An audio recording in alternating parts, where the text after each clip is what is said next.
আহলে বাইত আপনাদের ভালোবাসাকে আল্লাহ সুবহানাহু ওয়া তাআলা ফারদুম মিনাল্লাহি বিল কুরআনি আনজালাহু কিফাকুম মিন আযীমিল ফখরি আন্নাকুম মান লাম ইউসাল্লি আলাইকুম লা সালাতা লাহু। হে নবীর পরিবারের সদস্যগণ, আপনাদের শান মান ইজ্জত আজমতকে আল্লাহ বুলন্দ করেছেন, আপনাদেরকে ভালোবাসা আল্লাহ আমাদের জন্য ফরজ করেছেন, এবং ওই ব্যক্তির নামাজ ততক্ষণ হবে না যতক্ষণ ওই নামাজের মধ্যে আপনাদের প্রতি সালাম না দিবে। সুবহানাল্লাহ বলেন। আল্লাহুম্মা সাল্লি আলা মুহাম্মদ ওয়া আলা আলে মুহাম্মদ। আছে না নাই? আল্লাহুম্মা বারিক আলা মুহাম্মদ ওয়া আলা আলে মুহাম্মদ। নবীজি সাল্লাল্লাহু আলাইহি ওয়াসাল্লামকে যখন সাহাবায়ে কেরাম ওনারা কিছু হাদিয়া দিলেন, চিন্তা করলেন নবীজি সাল্লাল্লাহু আলাইহি ওয়াসাল্লাম এত কষ্ট করেন আমাদের জন্য, দিন রাত মেহনত করেন, আমার নবী কামলিওয়ালা রাহমাতুল আলামিনকে যদি আমরা কিছুটা পারি একটু হাদিয়া দিলে নবীজির পরিবারের জন্য নবীজি খরচ করবেন।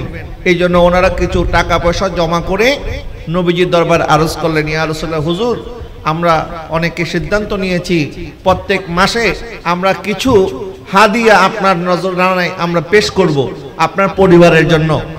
আল্লাহ সুবহানাহু ওয়া তাআলা বললেন, কুল লা আসআলুকুম আলাইহি আজরান ইল্লাল মাওয়াদ্দাতা ফিল কুরবা। ইয়া রাসূলুল্লাহ, আপনি আপনার সাহাবায়ে কেরামকে বলে দেন আমার কোন কাজের কোন পারিশ্রমিক আমি তোমাদের কাছে চাই না। সুবহানাল্লাহ বলেন না। আমার নবীর পারিশ্রমিক আমরা কি কখনো আদায় করতে পারবো? এটা কি উম্মতের দ্বারা সম্ভব? আমরা টাকা পয়সা বাড়ি গাড়ি সবকিছু যদি আমার নবীর কদমে আমরা কোরবান করে দেই, আমার নবীজির একটা চোখের এক ফোঁটা পানি মোবারকের সমান পরিমাণ মূল্য আমরা কখনো আদায় করতে পারবো? আমার নবীকে আল্লাহ পাক বলে দেন, হাবিব বলে দেন তোমাদের কোনো কিছুর প্রয়োজনে আমি তোমাদের কাছে কিছু চাই না। কুল্লা আসআলুকুম আলাইহি আজরান ইল্লাল মাওয়াদ্দাতা ফিল কুরবা। একটা জিনিস চাই, একটা জিনিস তোমাদের কাছে দাবি করি, সেটা হচ্ছে আমার যারা আকারিব আছেন, আমার যারা আহলে বাইত আছেন, যারা আমার পরিবার আছেন, তোমরা তাদেরকে মহব্বত করো। সুবহানাল্লাহ বলেন। নবীজি সাল্লাল্লাহু আলাইহি ওয়াসাল্লামকে জিজ্ঞাসা করা হয়েছে, ইয়া রাসূলুল্লাহ, এই আয়াতের মধ্যে যাদের ভালোবাসার কথা আল্লাহ পাক ফরজ করেছেন তারা কারা? কাদেরকে ভালোবাসতে আল্লাহ পাক আমাদের জন্য আদেশ করেছেন? নবীজি বললেন, তারা হচ্ছে আমার আলী, আমার ফাতেমা এবং তার দুই সন্তান হাসনাইনি কারিমাইন। জোরে বলেন না সুবহানাল্লাহ। যেই কারণে আমরা একটা শব্দের সাথে পরিচিত, সেটা হচ্ছে পাকে পাঞ্জাতন।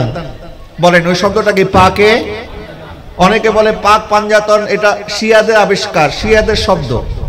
বা আহলে বাইতের শানে যখন আমরা আলোচনা করি, মাহফিল করি, শানে আহলে বাইতের কথা শুনলে অনেকে বলে এটা শিয়াদের প্রোগ্রাম। নাউজুবিল্লাহ বলেন। নবীর পরিবার কি শুধু শিয়াদের না আমাদেরও? বলেন না, শিয়াদের না আমাদের? নবীর পরিবার আমাদের।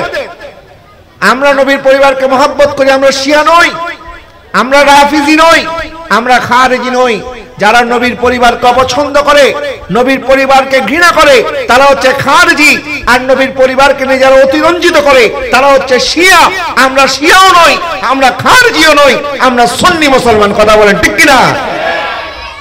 শিয়াদের সাথে আমাদের কয়েকটা মৌলিক পার্থক্য। শিয়াদের মধ্যে যারা একদম কট্টর শিয়া, যারা এরা মনে করে যে জিবরিল আলাইহিস সালাম ভুল করে ওহী নিয়ে আলী রাদিয়াল্লাহু তাআলার কাছে না গিয়ে আমাদের নবীর কাছে চলে এসেছে।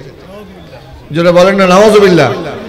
তারা মনে করে আলী রাদিয়াল্লাহু তাআলা হচ্ছে সবচেয়ে শ্রেষ্ঠ, এমনকি আলী রাদিয়াল্লাহু তাআলার শ্রেষ্ঠত্ব বর্ণনা করতে গিয়ে তারা আমার নবীর উপরে আলী রাদিয়াল্লাহু তাআলাকে প্রাধান্য দেয়। জোরে বলেন না নাউজুবিল্লাহ। আরেক ধরনের শিয়া আছে যারা আলী রাদিয়াল্লাহু তাআলাকে প্রাধান্য দিতে গিয়ে সাহাবায়ে কেরামকে গালাগালি করে। নবীজি সাল্লাল্লাহু আলাইহি ওয়াসাল্লাম ইরশাদ করেছেন, লা তাসুব্বু আসহাবি, আমার সাহাবীকে তোমরা মন্দ বলিও না। আল্লাহ আল্লাহ সাহাবী, আমার সাহাবীদের ব্যাপারে তোমরা আল্লাহকে ভয় করো। নবীর প্রত্যেক সাহাবী জান্নাতি। বলেন আমার নবীর প্রত্যেক সাহাবী কি? জান্নাতি। আলী রাদিয়াল্লাহু তাআলা ভালোবাসার কথা বলে নবীর কোন সাহাবীকে কেউ যদি গালমন্দ করে, তখন আমরা বুঝবো সে সুন্নি নয়, সে হচ্ছে শিয়া। বলেন সে কি? শিয়া। শিয়াদের আরেকটা খাসলাত, হযরত আলী রাদিয়াল্লাহু তাআলা আনহুর ব্যাপারে আমার নবীজি সাল্লাল্লাহু আলাইহি ওয়াসাল্লাম ইরশাদ করেছেন, মান কুনতু মাওলাহু ফাহাযা আলীউন মাওলাহু। আমি যার অভিভাবক, আমি যার বন্ধু, আমার আলীও তার বন্ধু। সুবহানাল্লাহ বলেন। আমি যার অভিভাবক, আমার আলীও তার অভিভাবক। এই দিন 18 জিলহজ নবীজি সাল্লাল্লাহু আলাইহি ওয়াসাল্লাম বিদায় হজের ভাষণ দিয়ে যখন মদিনা পাকে ফিরছেন, তখন গাদেরে খুম নামক জায়গার মধ্যে আমার নবীজি হযরত আলী রাদিয়াল্লাহু তাআলার হাত ধরে আমার নবী ঘোষণা করেছেন, আমি যার বন্ধু আমার আলীও তার বন্ধু। সুবহানাল্লাহ বলেন। এটার একটা প্রেক্ষাপট আছে, এটা একটা কারণ আছে। কারণটা কি? হযরত আলী রাদিয়াল্লাহু তাআলা আনহুকে আমার নবীজি ইয়ামনের শাসনকর্তা নিযুক্ত করেছেন। উনি ইয়ামনের কাজী ছিলেন, বিচারক ছিলেন।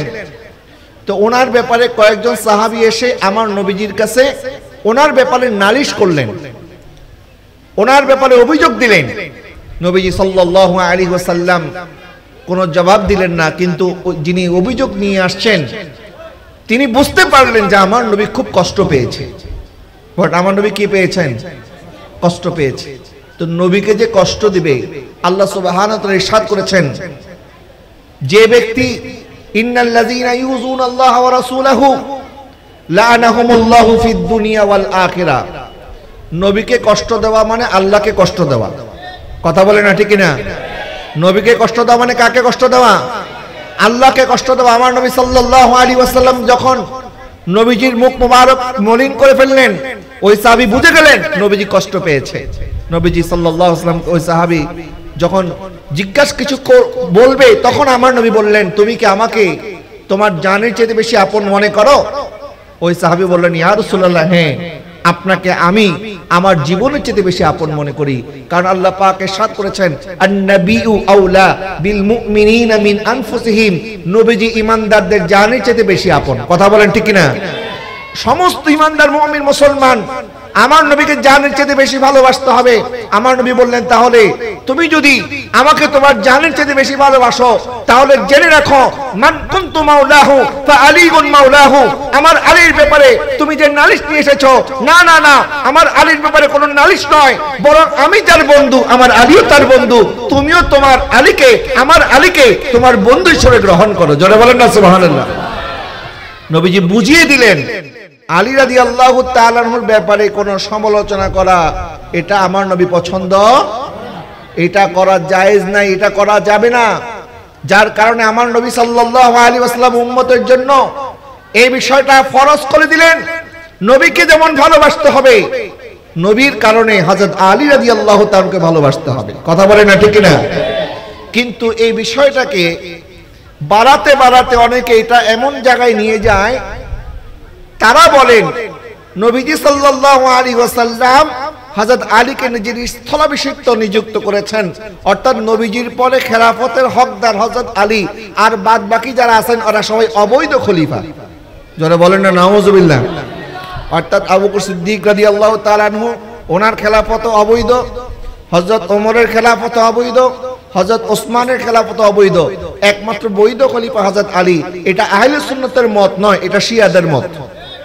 বলেন এটা কিসের মত? আবু বকর সিদ্দিক রাদিয়াল্লাহু তাআলা আফজালুল বাশার বাদাল আম্বিয়া। সমস্ত নবীদের পরে উম্মতের মধ্যে সর্বশ্রেষ্ঠ হচ্ছেন আবু বকর সিদ্দিক, সুম্মা ওমর, তারপর হচ্ছে হযরত ওমর রাদিয়াল্লাহু তাআলা। জোরে বলেন সুবহানাল্লাহ।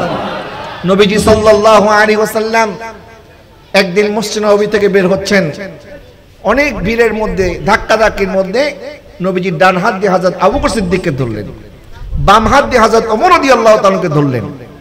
নবীজি বললেন, শোনো, আমি যেভাবে আমার ডান হাত আবু বকরকে ধরেছি, বাম হাত ওমরকে ধরেছি, হ্যাঁ কাজা নুবাসু ইয়াউমাল কিয়ামা, কিয়ামতের ময়দানে আমরা তিনজন এইভাবে একসাথে উঠব।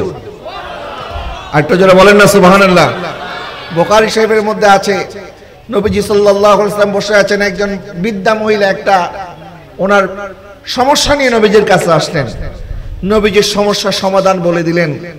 ওই মহিলা যখন চলে যাচ্ছেন, তখন নবীজি বললেন, তুমি আবারও আসিও। তো বৃদ্ধা মহিলা বলছেন, ইয়া রাসূলুল্লাহ, হুজুর আমি যদি আবার আসি তখন যদি আপনি না থাকেন?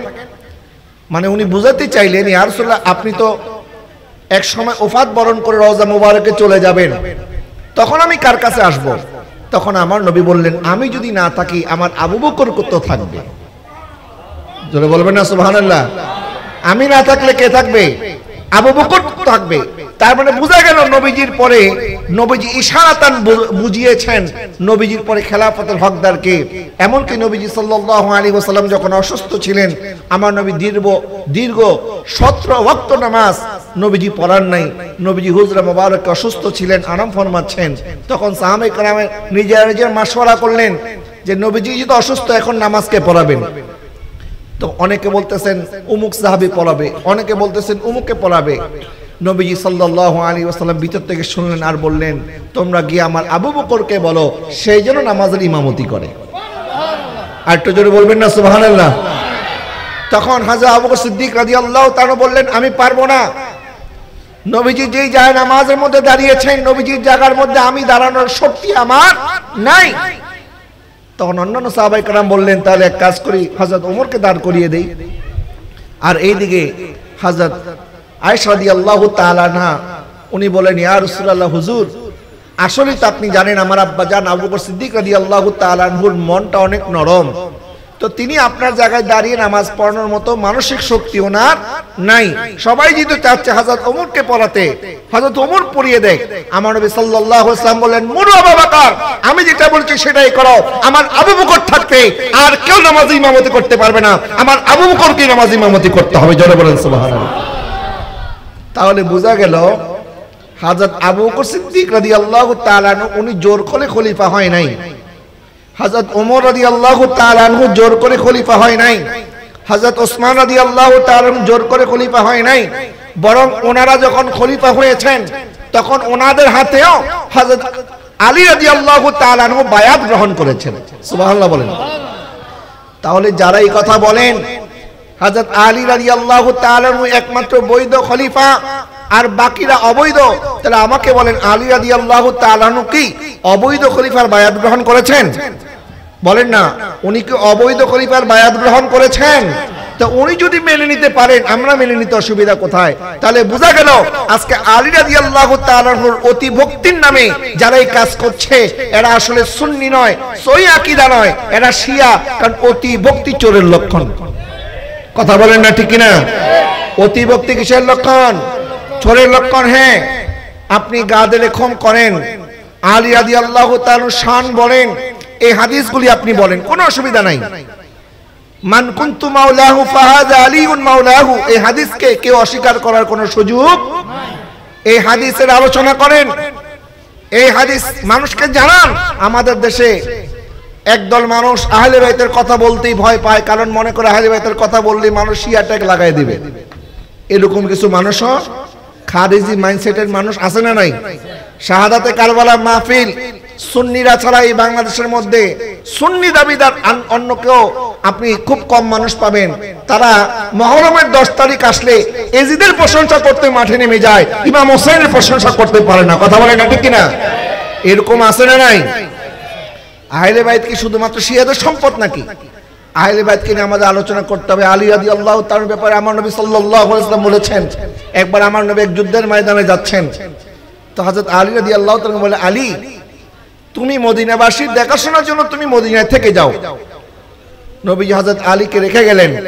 আলী রাদিয়াল্লাহু তাআলা বলছেন, হুজুর আপনি আমাকে রেখে যাচ্ছেন মদিনার বাচ্চা কাচ্চা মহিলাদের দেখাশোনা করার জন্য, আমার তো মন চায় আমিও আপনার সাথে জিহাদের ময়দানে যাব। নবীজি সাল্লাল্লাহু আলাইহি ওয়াসাল্লাম বললেন, আলী তুমি কি এটাতে সন্তুষ্ট নও? মুসা আলাইহিস সালামের সাথে হারুনের যেমন সম্পর্ক, আমার সাথে তুমি আলীর তেমন সম্পর্ক, কিন্তু শুধু পার্থক্য হচ্ছে হারুন আলাইহিস সালাম উনিও নবী ছিলেন, কিন্তু আমার পরে আর কোনো নবী নাই। সুবহানাল্লাহ বলেন না। আমার পরে আর কোনো নবী, মুসা আলাইহিস সালামের সাথে হারুন আলাইহিস সালামের যে সম্পর্ক ছিল, নবীজি বললেন আমার সাথে তোমার সেই সম্পর্ক। মদিনায় পাকে যখন নবীজি হিজরত করলেন, মুহাজির সাহাবীদের সাথে আনসার সাহাবীদের একটা ভ্রাতৃত্বের বন্ধন আমার নবীজি স্থাপন করে দিলেন। অর্থাৎ যে সমস্ত মুহাজির সাহাবায়ে কেরাম মক্কার ভূমি ছেড়ে ওনারা মদিনায় চলে এসেছেন, ওনাদের তো কোনো বাড়ি নাই, ঘর নাই, স্ত্রী নাই, সম্পদ নাই, কিছু নাই। আমার নবী বললেন, আমার মদিনার আনসার সাহাবী তোমরা যারা আছো, আমার মুহাজির যে সমস্ত সাহাবায়ে কেরাম আমার সাথে মক্কা থেকে এসেছেন, তোমরা তাদেরকে আশ্রয় দিতে হবে, ঘর দিতে হবে। যার 2টা ঘর আছে, একটা ঘর তোমরা তাকে দিয়ে দিবে। যার 2টা ব্যবসা প্রতিষ্ঠান আছে, একটা ব্যবসা দিয়ে দিবা। যার 2টা দোকান আছে, একটা দোকান দিয়ে দিবা। এরকম করে আমার নবী একজন সাহাবীর সাথে একজন সাহাবীকে ভ্রাতৃত্বের বন্ধনে স্থাপন করে দিলেন। একজন মুহাজির সাহাবীর জন্য একজন আনসার সাহাবীকে ভাই নিযুক্ত করলেন, কিন্তু আলী রাদিয়াল্লাহু তাআলা আনহুর জন্য নবী কাউকে নিযুক্ত করে নাই। আমার কথাটাকে বুঝে আসছে? অর্থাৎ উনি মুহাজির, উনি আনসার, হামিদচরের বাসিন্দা উনি। এখন উনি আসছে হিজরত করে, ওনার কোনো ঘর নাই, বাড়ি নাই। নবীজি সাল্লাল্লাহু, আমি বোঝানোর জন্য বলছি, নবীজি একজনকে দায়িত্ব দিলেন, একজন আনসার সাহাবীকে, যে তুমি অমুক সাহাবীর দায়িত্ব নিবা। আরেকজনকে দায়িত্ব দিলেন, তুমি তার দায়িত্ব নিবা। এক একজন আনসার সাহাবী এক একজন মুহাজিরের দায়িত্ব নিলেন। কিন্তু আলী রাদিয়াল্লাহু তাআলার সাথে কোনো মুহাজির সাহাবী আনসার সাহাবীর সাথে নবীজি এরকম কাউকে দায়িত্ব দেয় নাই। হযরত আলী রাদিয়াল্লাহু তাআলা বললেন, ইয়া রাসূলুল্লাহ, হুজুর আপনি যে আমাকে কারো ভাই বানাইলেন না, সবার তো ভাই হয়ে গেল, আমার তো কোনো ভাই নাই। আমার নবী সাল্লাল্লাহু আলাইহি ওয়াসাল্লাম বললেন, আলী, দুনিয়া এবং আখিরাতে তুমি হচ্ছে আমার ভাই। আর একটু জোরে বলেন না সুবহানাল্লাহ। নবীজির চাইতে উত্তম আর কেউ আছে? বললেন, আলী, তোমার এই আনসারি কোনো ভাইয়ের দরকার নাই, বরং দুনিয়া এবং আখিরাতে আমি তোমার জন্য যথেষ্ট।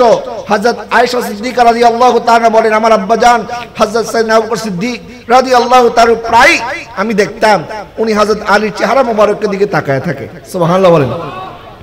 নবীর সাথে তাদের সম্পর্ক লেগে যায়। যেমন আমার হুজুর কিবলায়ে আলম আল্লামা সৈয়দ মুহাম্মদ তাহের শাহ মাদ্দাজিলুল আলী মঞ্চে বেশি একটা বয়ান করে না, মুক্তাসার হুজুর নসিহত করেন, কিন্তু হুজুরের চেহারা মোবারক দেখার জন্য লক্ষ লক্ষ আশিক রাসূল চাতক পাখির মতো চেয়ে থাকে। কথা বলেন ঠিক কিনা? কেন? কারণ উনি তো নবীর আওলাদ। বলেন, উনি কি নবীর আওলাদ? তাহলে নবীজির এত নিচের আওলাদ, 41তম বংশধর আর আলী রাসূল আল্লামা তাহের শাহ মাদ্দাজিলুল আলীর চেহারা মোবারকের মধ্যে যদি এমন নূর থাকে, হযরত আলীর চেহারার মধ্যে কত নূর ছিল? হাসনাইনে কারিমাইনের চেহারা মোবারকের মধ্যে কত নূর ছিল? হযরত আবু বকর সিদ্দিক রাদিয়াল্লাহু তাআলা প্রায় ওনার চেহারার দিকে তাকায় থাকতেন।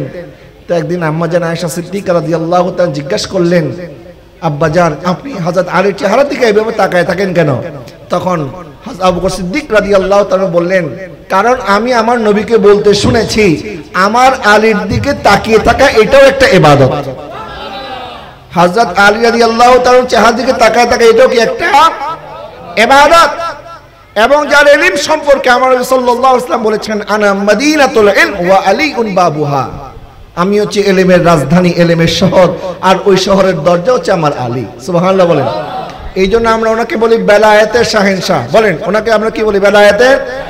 নবীজির কাছে তরিকতের ইলম, শরীয়তের ইলম, মারিফতের ইলম, বেলায়েতের যেই সমস্ত খাজানা আমার নবীকে আল্লাহ পাক দান করেছেন, ওই ইলম যদি কেউ অন্বেষণ করতে হয়, আলী রাদিয়াল্লাহু তাআলা বলেছেন যে আমার নবীর কাছে কেউ যদি একবার আসে, আমার কাছে 2 বার আসতে হবে। জোরে বলেন না সুবহানাল্লাহ।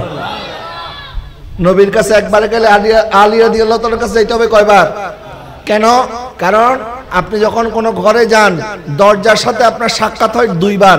একবার ঢোকার সময় একবার সাক্ষাৎ হয়, বের হওয়ার সময় আরেকবার সাক্ষাৎ হয়। তাহলে নবী হচ্ছেন ইলমের শহর, আর ওই শহরের দরজা হচ্ছেন আলী। তাহলে আমার নবীর সাথে যে দেখা করতে যাবে, যাওয়ার সময় একবার আলী রাদিয়াল্লাহু তাআলার সাক্ষাৎ হবে, আসার সময় আরেকবার সাক্ষাৎ হবে। জোরে বলেন সুবহানাল্লাহ। ইয়া রাসূলুল্লাহ ইয়া হাবিবাল্লাহ, বলেন ইয়া রাসূলুল্লাহ ইয়া রাসূলুল্লাহ ইয়া হাবিবাল্লাহ ইয়া রাসূল। তাহলে আলী রাদিয়াল্লাহু তাআলা আনহুর ফাজাইল মানাকিব আমাদের জানার দরকার আছে না নাই? একটু জোরে বলেন, আছে না নাই? 18 জিলহজ যারা গাদের হুকুম পালন করেন, গাদের হুকুমের মধ্যে আলী রাদিয়াল্লাহু তাআলা এই সমস্ত শান, ইজ্জত, আজমত, রিফাত বেশি করে আলোচনা করেন, কিন্তু সেই গাদের হুকুম পালন করার নামে সাহাবায়ে কেরামের শানে গোস্তাকি করবেন, সাইয়েদনা সিদ্দিক আকবর রাদিয়াল্লাহু তাআলা আফজালিয়তকে অস্বীকার করবেন, হযরত আবু বকর সিদ্দিক, হযরত ওমর, হযরত ওসমান ওনাদেরকে গালাগালি করবেন, আম্মা জান আয়েশাকে তহমত দিবেন, আমিরে মুয়াবিয়া রাদিয়াল্লাহু তাআলা আনহুকে মুনাফিক ডাকবেন। ওই সমস্ত গাদের কম দিবস পালনকারী বাংলাদেশের মধ্যে যারা আছে এরা কেউ সুন্নি নয়, এরা শিয়া। বলেন এরা কে সুন্নি না শিয়া? গাদের কমের সাথে আমাদের কোনো দুশমনী আছে? নাই। বলেন গাদের কমের আমরা পক্ষে আছি না নাই? কমের হাদিসের পক্ষে আমরা আছি না নাই? আলী রাদিয়াল্লাহু তাআলা শান আজমতের পক্ষে আমরা আছি না নাই? একটু হাত তুলে বলেন আছি না নাই? আমরা আলী রাদিয়াল্লাহু তাআলার পক্ষে, কথা বলেন ঠিক কিনা? আমরা আহলে বাইতের পক্ষে, আমরা হাসনাইনে কারিমাইনের, আমরা নবীর পরিবারের, আমরা সাহাবায়ে কেরামের পক্ষে। কিন্তু আলী রাদিয়াল্লাহু তাআলা আনহুর ভালোবাসার দাবি করে যারা আমার নবীর প্রাণপ্রিয় সাহাবীদেরকে নিশানা বানিয়ে ওনাদেরকে গালাগালি করবে, মন্দ বলবে, ওনাদেরকে অবৈধ খলিফা বলবে, সাহাবায়ে কেরামের সামনে যারা গোস্তাকি করবে তাদের সাথে আমরা নাই, কথা বলেন ঠিক কিনা? এই জন্য বর্তমান সময় শিয়া চিনা খুব মুশকিল হয়ে গেছে, কারণ তারাও তো আহলে বাইতের কথাই বলে, তারাও তো কারবালার মাহফিল করে, তারাও তো কারবালার কথা বলে। এখন আপনি বুঝবেন কেমনে? যখনই দেখবেন ওই মাহফিলের নাম দিয়ে সাহাবায়ে কেরামকে খারাপ বলতেছে, গালাগালি করছে, তো বুঝবেন এটার সাথে আমাদের সম্পর্ক। হযরত আলী রাদিয়াল্লাহু তাআলার ব্যাপারে আমার নবীজি ইরশাদ করেছেন, আলী তোমার উদাহরণ হচ্ছে ঈসা মসিহের মতো, ঈসা আলাইহিস সালামের মতো। ঈসা আলাইহিস সালামকে কেন্দ্র করে দুইটা দল বিভ্রান্ত হয়ে গেছে। একটা দল যারা ঈসা আলাইহিস সালামকে সম্মান দেখাতে গিয়ে ঈসা আলাইহিস সালামকে আল্লাহর পুত্র দাবি করেছে, নাউজুবিল্লাহ বলেন। আর যারা ঈসা আলাইহিস সালামের সাথে শত্রুতা পোষণ করে ওনাকে হত্যা করতে চেয়েছে, ওনাকে মনে করে আরেকজনকে শুলে চলিয়েছে, আল্লাহ পাক ওনাকে হেফাজত করে চতুর্থ আসমানে নিয়ে গেছেন। যারা বলেন না সুবহানাল্লাহ। নবীজি বললেন তোমাকে কেন্দ্র করে দুইটা দল হবে। ঈসা আলাইহিস সালামকে কেন্দ্র করে দুইটা দল হয়েছে, দুই দল বিভ্রান্ত হয়ে গেছে। আলী রাদিয়াল্লাহু তাআলাকে কেন্দ্র করে দুইটা দল হবে উম্মতের মধ্যে, একটা দলের নাম খারেজি, আরেকটা দলের নাম শিয়া। বলেন একটা দলের নাম খারেজি, আরেকটা দলের নাম কি? ইসলামের সর্বপ্রথম বাতিল ফিরকা হচ্ছে খারেজি। এই খারেজিরা আলী রাদিয়াল্লাহু তাআলার সিদ্ধান্তের বাইরে চলে গেল। এরা আলী রাদিয়াল্লাহু তাআলার দলেই ছিল, আলী রাদিয়াল্লাহু তাআলার দল ত্যাগ করে এরা বের হয়ে গেছে। কারণ আলী রাদিয়াল্লাহু তাআলা বলেছিলেন আমিরে মুয়াবিয়া রাদিয়াল্লাহু তাআলার সাথে আমরা যুদ্ধ নয়, আমরা সন্ধি করব। এই সিদ্ধান্ত খারেজিরা মানতে পারে নাই, তারা বলছে আমরা যুদ্ধ করব। আচ্ছা যুদ্ধ যদি হয় তাহলে দুই দলের মুসলমানদের মধ্যে রক্তপাত হবে কি হবে না বলেন? দুই দলের মধ্যেই মুসলমান, আলী রাদিয়াল্লাহু তাআলার পক্ষে যারা তারা মুসলমান, আমিরে মুয়াবিয়া রাদিয়াল্লাহু তাআলার পক্ষে যারা তারা মুসলমান। যুদ্ধ যদি হয় তাহলে সেখানে অসংখ্য নিরীহ মানুষ মারা যাবে, অকাতরে অনেক মানুষ এতিম হবে, মেয়েরা বিধবা হবে। এই জন্য আলী রাদিয়াল্লাহু তাআলা যুদ্ধের পক্ষে ছিলেন না, উনি সন্ধির পক্ষে ছিলেন। এবং এই ক্ষেত্রে একটা জিনিস মাথায় রাখবেন, আলী রাদিয়াল্লাহু তাআলা সাহাবায়ে কেরামের যে যুদ্ধ বিগ্রহ হয়েছে এই বিষয়ে উম্মতের কোনো কথা বলার অধিকার নাই। এই ক্ষেত্রে কাফে লিসান করতে হবে। কাফে লিসান মানে নীরবতা অবলম্বন করতে হবে। বাপ চাচার মধ্যে দ্বন্দ্ব হলে সন্তান বিচার করতে পারবে? বলেন না অধিকার আছে? অধিকার নাই। এবং আলী রাদিয়াল্লাহু তাআলার সাথে আমিরে মুয়াবিয়া রাদিয়াল্লাহু তাআলার যে যুদ্ধ হয়েছে, সিফিনের যুদ্ধ, জঙ্গে জামাল হয়েছে, আম্মা জান আয়েশা সিদ্দিকা রাদিয়াল্লাহু তাআলা, হযরত জুবাইর, হযরত তালহা রাদিয়াল্লাহু তাআলা আনহুমা, ওনাদের সাথে এই বিষয়গুলি মীমাংসিত বিষয়। এই বিষয়গুলি নিয়ে উম্মতের মধ্যে ফিতনা করার কোনো সুযোগ, কারণ আমরা যা বলবো আগে দেখতে হবে আমাদের আকাবির উলামায়ে কেরাম কি বলেছেন। আমাদের আকাবির ওনারা দেখবেন তারা কাবিরা কি বলেছেন। আমাদের একটা সিলসিলা আছে না নাই? একটা ধারাবাহিকতা আছে না? আমরা বেশি বুঝবো না বড় পীর আব্দুল কাদের জিলানী রাদিয়াল্লাহু তাআলা বেশি বুঝেন? আমরা বেশি বুঝি না খাজা গরিবী নওয়াজ বেশি বুঝেন? আমরা বেশি বুঝি না বাহাউদ্দিন নকশবন্দ, মুজাদ্দিদ আল-ফিসানি? এইভাবে আমাদের মাযহাবের ইমামগণ, ইমাম আযম আবু হানিফা, ইমাম শাফিঈ, ইমাম মালিক, ইমাম আহমদ ইবনে হাম্বল, ইমাম বুখারী, ইমাম নাসাই, ইমাম তিরমিজি, ইমাম আবু দাউদ, এরকম করে আমাদের যত বড় বড় জগৎ বিখ্যাত ইমামগণ আছে, আমরা সিদ্ধান্ত দেওয়ার আগে দেখতে হবে ওনারা কি সিদ্ধান্ত দিয়েছেন। কথা বলেন না ঠিক কিনা? ওনারা প্রত্যেকে এই ক্ষেত্রে কাফে লিসান করেছেন, কারণ আমার নবীর কোন সাহাবীর সমালোচনা করা আমাদের জন্য জায়েজ নাই। নবী বলেছেন লা তাসুব্বু আসহাবি, আমার সাহাবীদেরকে গালি দিও না। নবীর সাহাবীদের মন্দ বলা এটা হারাম। বলেন নবীর সাহাবীদেরকে মন্দ বলা এটা কি? তাদের কোনো সমালোচনা করা যাবে। তবে আমার নবী সাল্লাল্লাহু আলাইহি ওয়াসাল্লাম দোয়া করেছেন, আল্লাহ আমার আলী যেই দিকে হক যেন সেই দিকে থাকে। আরেকটু জোরে বলেন না সুবহানাল্লাহ। আমার আলীর সাথে যেন হক থাকে। হযরত আলী যেই দিকে হক সেই দিকে। বলেন আলী যেই দিকে, আলী রাদিয়াল্লাহু তাআলা যেই দিকে, আরেকটু জোরে আলী রাদিয়াল্লাহু তাআলা যেই দিকে হক সেই দিকে। জঙ্গে জামাল, জঙ্গে সিফফিন আলী রাদিয়াল্লাহু তার হকের উপরে ছিলেন, তার মধ্যে কোনো সন্দেহ। আলী রাদিয়াল্লাহু তাআলাকে বেঠিক বলার কোনো সুযোগ। এখন এক পক্ষ যদি হক থাকে, বিপক্ষ দলকে কি আপনি এখন বাতিল বলবেন? না, যেহেতু ওনারা সাহাবী এই জন্য বাতিল বলার সুযোগ নাই। এই ক্ষেত্রে উলামায়ে কেরাম যেটা বলেছেন, আমিন আবু আবিয়া রাদিয়াল্লাহু তাআলা সহ যারা আলী রাদিয়াল্লাহু তাআলার সাথে বিরোধিতা করেছিলেন, এটা ছিল ওনাদের খাতায় ইজতিহাদি ভুল ছিল। এটার জন্য ওনাদের সমালোচনা করা যাবে না, এটা মীমাংসিত বিষয়। কেননা খারিজিরা প্রথম বের হয়ে গেল, খারিজিরা তলোয়ার উপরে কোরআন নিয়ে বলল, আমরা কোরআন থাকতে আলীর কোন সিদ্ধান্ত মানবো না, আমরা শুধু কোরআনের সিদ্ধান্ত মানবো, আলীর সিদ্ধান্ত মানবো না। জোরে বলেন না নাউজুবিল্লাহ। এই যে তারা দল থেকে বের হয়ে গেছে, এদের নাম খারেজি। বলেন এদের নাম কি? খারেজি। খারেজিরা বললো আমরা কোরআন মানি আর কিছু। আলী রাদিয়াল্লাহু তাআলা বললেন তাদের কথা তো সত্য, উদ্দেশ্য খারাপ। কালিমাতুল হক ইউরিদু বিহাল বাতিল, তাদের কথা সত্য, উদ্দেশ্য কি? আরেকটু জোরে বলেন উদ্দেশ্য কি?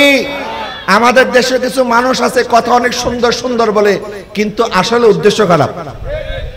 সামনে ভোট আসতেছে, দেখবেন একদল লোক বলবে আমাদেরকে ভোট দেওয়া মানে কোরআনকে ভোট দেওয়া। এরকম কিছু বলার মতো লোক আছে না নাই? দেখবেন চলে আসবে। আগেও বলেছে, কিছুদিন আগে আমি একজনের কথা শুনলাম, এক রাজনীতিবিদ ইসলামী দল করে, সে বলতেছে আমাদের বিরোধিতা করা মানে কোরআনের বিরোধিতা করা। জোরে বলেন না নাউজুবিল্লাহ। দেখেন তাদের বিরোধিতা করাকে কিসের বিরোধিতা বানিয়ে দিছে? কোরআনের বিরোধিতা। অথচ তোমরা যেই বর্তমান বাংলাদেশের মধ্যে যে গণতন্ত্রের কথা, আমাদের সংবিধানের মধ্যে আল্লাহ এবং রাসূলের প্রতি আস্থা বিশ্বাস, এইটা লেখে নিজের দলীয় সংবিধান লেখা যাবে না। তাহলে গণতান্ত্রিক দেশের মধ্যে অনেক জিনিস আছে যেটা অনইসলামিক, এটা আপনাকে মানতে হবে, কিছু করার নাই। আমাদের দেশের মধ্যে ব্যাংক ব্যবস্থা, সুদ আছে না নাই? এখন ইসলামী রাষ্ট্রের মধ্যে সুদ চলতে পারবে? বলে না পারবে। আমাদের দেশে অনেক বড় বড় ক্লাব আছে, যে সমস্ত ক্লাবের মধ্যে মদের লাইসেন্স দেওয়া হয়, এরকম আছে না নাই? আমাদের দেশে অনেক বৈধ পতিতালয় আছে না নাই? এখন আপনি এই দেশের সমস্ত আইন কানুন মেনে, এই দেশের সমস্ত আইন কানুন যদি মেনে আপনি রাজনীতি করতে চান, তাহলে ইসলামী রাজনীতি পরিপূর্ণ করা যাবে না। আমাদের দেশে যে সমস্ত রাজনৈতিক দল ইসলামের নাম ব্যবহার করে, অথবা অন্য সেকুলার দল, এরাও দেখবেন ভোটের জন্য কোরআনের কথা বলবে, মসজিদের কথা বলবে, মাথার মধ্যে টুপি লাগাবে। যখন যেখানে মাজারে যাওয়া দরকার, সারা বছর মাজারের বিরুদ্ধে ফতোয়া দিছে, এখন আবার মাজারেও যায়। এরকম আছে না নাই? এটাকে বলা হয় মুনাফিক। বলেন এদেরকে কি বলা হয়? ভোটের সময় মাজারের প্রয়োজন হয়। তো যারা ইসলামের লেবাস দিয়ে ভাবে আমাদের দেশের মধ্যে রাজনীতি করে, এদের অধিকাংশের সাথে ইসলামের কোনো সম্পর্ক নাই, কিন্তু কথা বলে অনেক সুন্দর সুন্দর। হযরত আলী রাদিয়াল্লাহু তাআলা বলেন এরা হচ্ছেন কথা সুন্দর কিন্তু উদ্দেশ্য খারাপ। কথা সুন্দর, উদ্দেশ্য কি? খারাপ। এই জন্য উদ্দেশ্য কি বুঝতে হবে। ইন্নামাল আমালু বিন্নিয়াত। যারা সেদিন আলী রাদিয়াল্লাহু তাআলার বিরোধিতা করার জন্য বলেছিল আমরা কোরআনের আইন মানি, আলীর আইন মানি না, তারা কি আলী রাদিয়াল্লাহু তাআলার বিরোধিতা করেছে না শরীয়ত লঙ্ঘন করেছে? শরীয়ত লঙ্ঘন করেছে। আলী রাদিয়াল্লাহু তাআলা বলেন তাদেরকে গ্রেফতার করো, তাদেরকে যেখানে পাও সেখানে ধরো। এবং এই সমস্ত খারিজিদের ব্যাপারে আমার নবী আগে সতর্কবার্তা দিয়েছেন। এই খারিজি সম্প্রদায় এখনো আছে, কিয়ামতের আগেও থাকবে। নবীজি সাল্লাল্লাহু আলাইহি ওয়াসাল্লাম যখন গনিমতের মাল বন্টন করছেন, এক মুনাফিক বলতেছে ইয়া রাসূলুল্লাহ, আপনি গনিমতের মাল কম বেশ করে বন্টন করতেছেন, আপনি ইনসাফ করেন, ইনসাফ করে বন্টন করেন। নাউযুবিল্লাহ বলেন। নবীজি বললেন, আমি যদি ইনসাফ না করি আর কে ইনসাফ করবে? আমি তো এসেছি ইনসাফ প্রতিষ্ঠা করার জন্য, আদালত প্রতিষ্ঠা করার জন্য। আলী হযরত ওমর রাদিয়াল্লাহু তাআলা বলেন, ইয়া রাসূলুল্লাহ, হুজুর আপনি আমাকে অনুমতি দেন, এই মুনাফিকের গর্দান আমি উড়াইয়া দেব। আমার নবী বললেন, ওমর তাকে ছেড়ে দাও, আর শোনো তার বংশ কিয়ামত পর্যন্ত থাকবে, এই চরিত্রের মানুষ থাকবে, তাদের দাড়ি থাকবে, টুপি থাকবে, পাগড়ি থাকবে, এবং তারা টাকনুর অনেক উপরে উপরে তারা কাপড় পরবে, এবং তাদের কোরআন তেলাওয়াত এত সুন্দর হবে, কিন্তু তাদের হলকের নিচে কোরআন প্রবেশ করবে, তাদের অন্তর থেকে ঈমান এমন ভাবে বের হয়ে যাবে যেভাবে তীর মানুষ একটা পাখির কলিজা ছিদ্র করে বের হয়ে যায়, তাদের অন্তর থেকে ঈমান এইভাবে বের হয়ে যাবে। তাদের নামাজ অনেক সুন্দর হবে, কিন্তু এই নামাজের কোনো মূল্য। তাহলে বোঝা গেল ওই খারেজি এখনো আছে না নাই? আলী রাদিয়াল্লাহু তাআলা তাদেরকে ধরে আনতে পাঠালেন। এরপরে আলী রাদিয়াল্লাহু তাআলাকে বেশি মহব্বত করতে গিয়ে আরেকটা দলের আবির্ভাব হয়ে গেল, এটা হচ্ছে শিয়া। হযরত ইমাম হাসান রাদিয়াল্লাহু তাআলা আনহুর সাথে হযরত আমির মুয়াবিয়ার চুক্তি হলো, সন্ধি হলো। সহিহ বুখারীর মধ্যে এসেছে, আমার নবী সাল্লাল্লাহু আলাইহি ওয়াসাল্লাম ইমাম হাসান যখন ছোট, ইমাম হাসানকে দেখে আমার নবী বললেন, ইবনি হাযা সাইয়্যিদুন, আমার সন্তান হাসান সে হবে একজন নেতা। আরেকটু জোরে বলেন না সুবহানাল্লাহ। আমার সন্তান হাসান কি হবে? আরেকটু জোরে কি হবে? নেতা হবে। কেমন নেতা হবে? আমার নবী বললেন, কারণ তার মাধ্যমে আমার আল্লাহ আমার উম্মতের দুইটা বৃহত্তম দলকে ঐক্যবদ্ধ করে দিবেন, তার মাধ্যমে আমার উম্মত ফিতনা ফাসাদ থেকে মুক্ত হবে। সুবহানাল্লাহ বলেন। রক্তপাত থেকে ইমাম হাসান উম্মতকে রক্ষা করেছেন। ইমাম হাসান রাদিয়াল্লাহু তাআলা আনহু যখন দেখলেন একদিকে আমির মুয়াবিয়া রাদিয়াল্লাহু তাআলা অনুসারী, আরেকদিকে হযরত আলী রাদিয়াল্লাহু তাআলার অনুসারী, উভয় যদি যুদ্ধে লিপ্ত হয়, হাজার হাজার মুসলমান শাহাদাত বরণ করবে, হাজার হাজার সাহাবা কেরাম শাহাদাত বরণ করবে। এই জন্য উনি বললেন, আমি আমার তখ্ত চাই না, আমার সিংহাসন চাই না, আমি পদবি চাই না। যেহেতু আমির মুয়াবিয়া উনি একজন সিনিয়র সাহাবী, সেই জন্য হযরত আলী ওনাকে খলিফা নিযুক্ত, হযরতে ইমাম হাসান ওনাকে খলিফা নিযুক্ত করেছেন। সুবহানাল্লাহ বলেন। আমরা আলী রাদিয়াল্লাহু তাআলা আনহুকে মানি কি মানি না? ইমাম হাসানকে মানি কি মানি না? ইমাম হোসেনকে মানি কি মানি না? তা ওনাদেরকে যদি আমরা মানি, তাহলে আমিরে মুয়াবিয়াকেও মানতে হবে। কেন? কারণ ইমাম হাসানই তো আমিরে মুয়াবিয়াকে খলিফা নিযুক্ত করেছেন। যারা বলেন না সুবহানাল্লাহ। এই জন্য আমরা শুধুমাত্র হোসাইনি মুসলমান নয়, আমরা হাসানি এবং আমরা হোসাইনি। বলেন, আমরা হাসানি এবং আমরা ইমাম হাসানকেও মানি, আমরা ইমাম হোসেনকেও মানি। কারণ আমার নবী সাল্লাল্লাহু আলাইহি ওয়াসাল্লাম উভয়কে বলেছেন, হুমা রায়হানাতা ইয়া মিনাদ দুনিয়া, আমার হাসান এবং হোসাইন তারা হচ্ছে আমার জান্নাতের দুইটা ফুল। নবীজি সাল্লাল্লাহু আলাইহি ওয়াসাল্লাম, আমরা যেমন ফুলের ঘ্রাণ নেই, ফুলের ঘ্রাণ, নবীজি ইমাম হাসান এবং ইমাম হোসাইনের শরীরের ঘ্রাণ নিতেন। দুনিয়ার অনেক নানা আছে, নাতিকে মহব্বত করে, আছে না নাই? নানারা নাতিকে মহব্বত করে, এটা স্বাভাবিক। কিন্তু আমার নবী এমন মহব্বত করতেন, আমার নবী নিজে ঘোড়া হয়ে যেতেন, উট হয়ে যেতেন, ওনাদেরকে সাওয়ার করতেন। আর আমার নবী বলতেন, ও হোসেন, ও হাসান, একটা ঘোড়ার তো লাগাম থাকে, আর তোমাদের উটের লাগাম হচ্ছে আমি নবীর জুলফি মুবারক। যে জুলফি মুবারকের কথা আল্লাহ পাক বলেছেন, ওয়াদ-দুহা ওয়াল-লাইলি ইযা সাজা। দুহা বলা হয় ফজরের পর সূর্যের যে রোশনি আকাশটা ছেয়ে দেয়। আল্লাহ সুবহানাহু ওয়া তাআলা আমার নবীর চেহারা মুবারকের সাদৃশ্যের কথা বলেছেন, ওয়াদ-দুহা ওয়াল-লাইলি ইযা সাজা। রাত যখন গভীর হয়ে যায়, অন্ধকার হয়ে যায়, কালো বর্ণ ধারণ করে, তখন আর কিচ্ছু দেখা যায় না। আমার নবীর কালো চুল মুবারকের সাথে আল্লাহ পাক সেই সময় সাদৃশ্য দিয়েছেন। যারা বলেন না সুবহানাল্লাহ। কবি ইয়াসিন কবি তাহা কবি ওয়াল্লাইলা, जिनकी कसमें मेरा रब खाता है, जिनकी कसमें मेरा रब खाता है, कितने दिलकश मेरे महबूब की सूरत होगी। अल्लाहुम्मा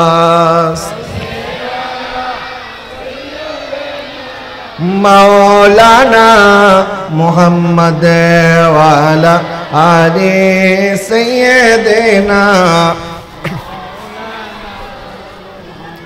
তো আমি বলছিলাম নবীজি সাল্লাল্লাহু আলাইহি ওয়াসাল্লাম যাদেরকে এমন বেশি মায়া করতেন, মহব্বত করতেন, আল হাসান ওয়াল হুসাইন সাইয়্যিদা শাবাবি আহলিল জান্নাহ, যাদেরকে জান্নাতের যুবকদের সর্দার ঘোষণা করেছেন, আমরা সেই হাসানি এবং সেই হুসাইনি। কথা বলেন না ঠিক কি না?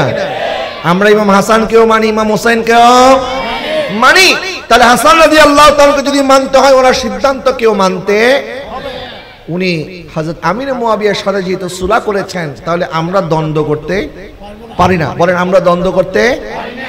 কিন্তু এই আমির মুয়াবিয়া রাদিয়াল্লাহু তাআলা আনহুর কুলাঙ্গার সন্তান নরদম ইয়াজিদ ৬০ হিজরিতে জোর করে যে খেলাফতের তাখত দখল করেছিল এবং এই মসনদ দখল করে সে হযরত ইমাম হুসাইন রাদিয়াল্লাহু তাআলার হাত থেকে বায়াত গ্রহণ করার চেষ্টা করেছিল।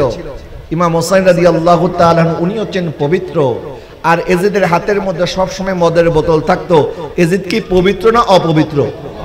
আরেকটু জোরে, পবিত্র না অপবিত্র? ইমাম হুসাইন পবিত্র। বলেন ইমাম হুসাইন কি?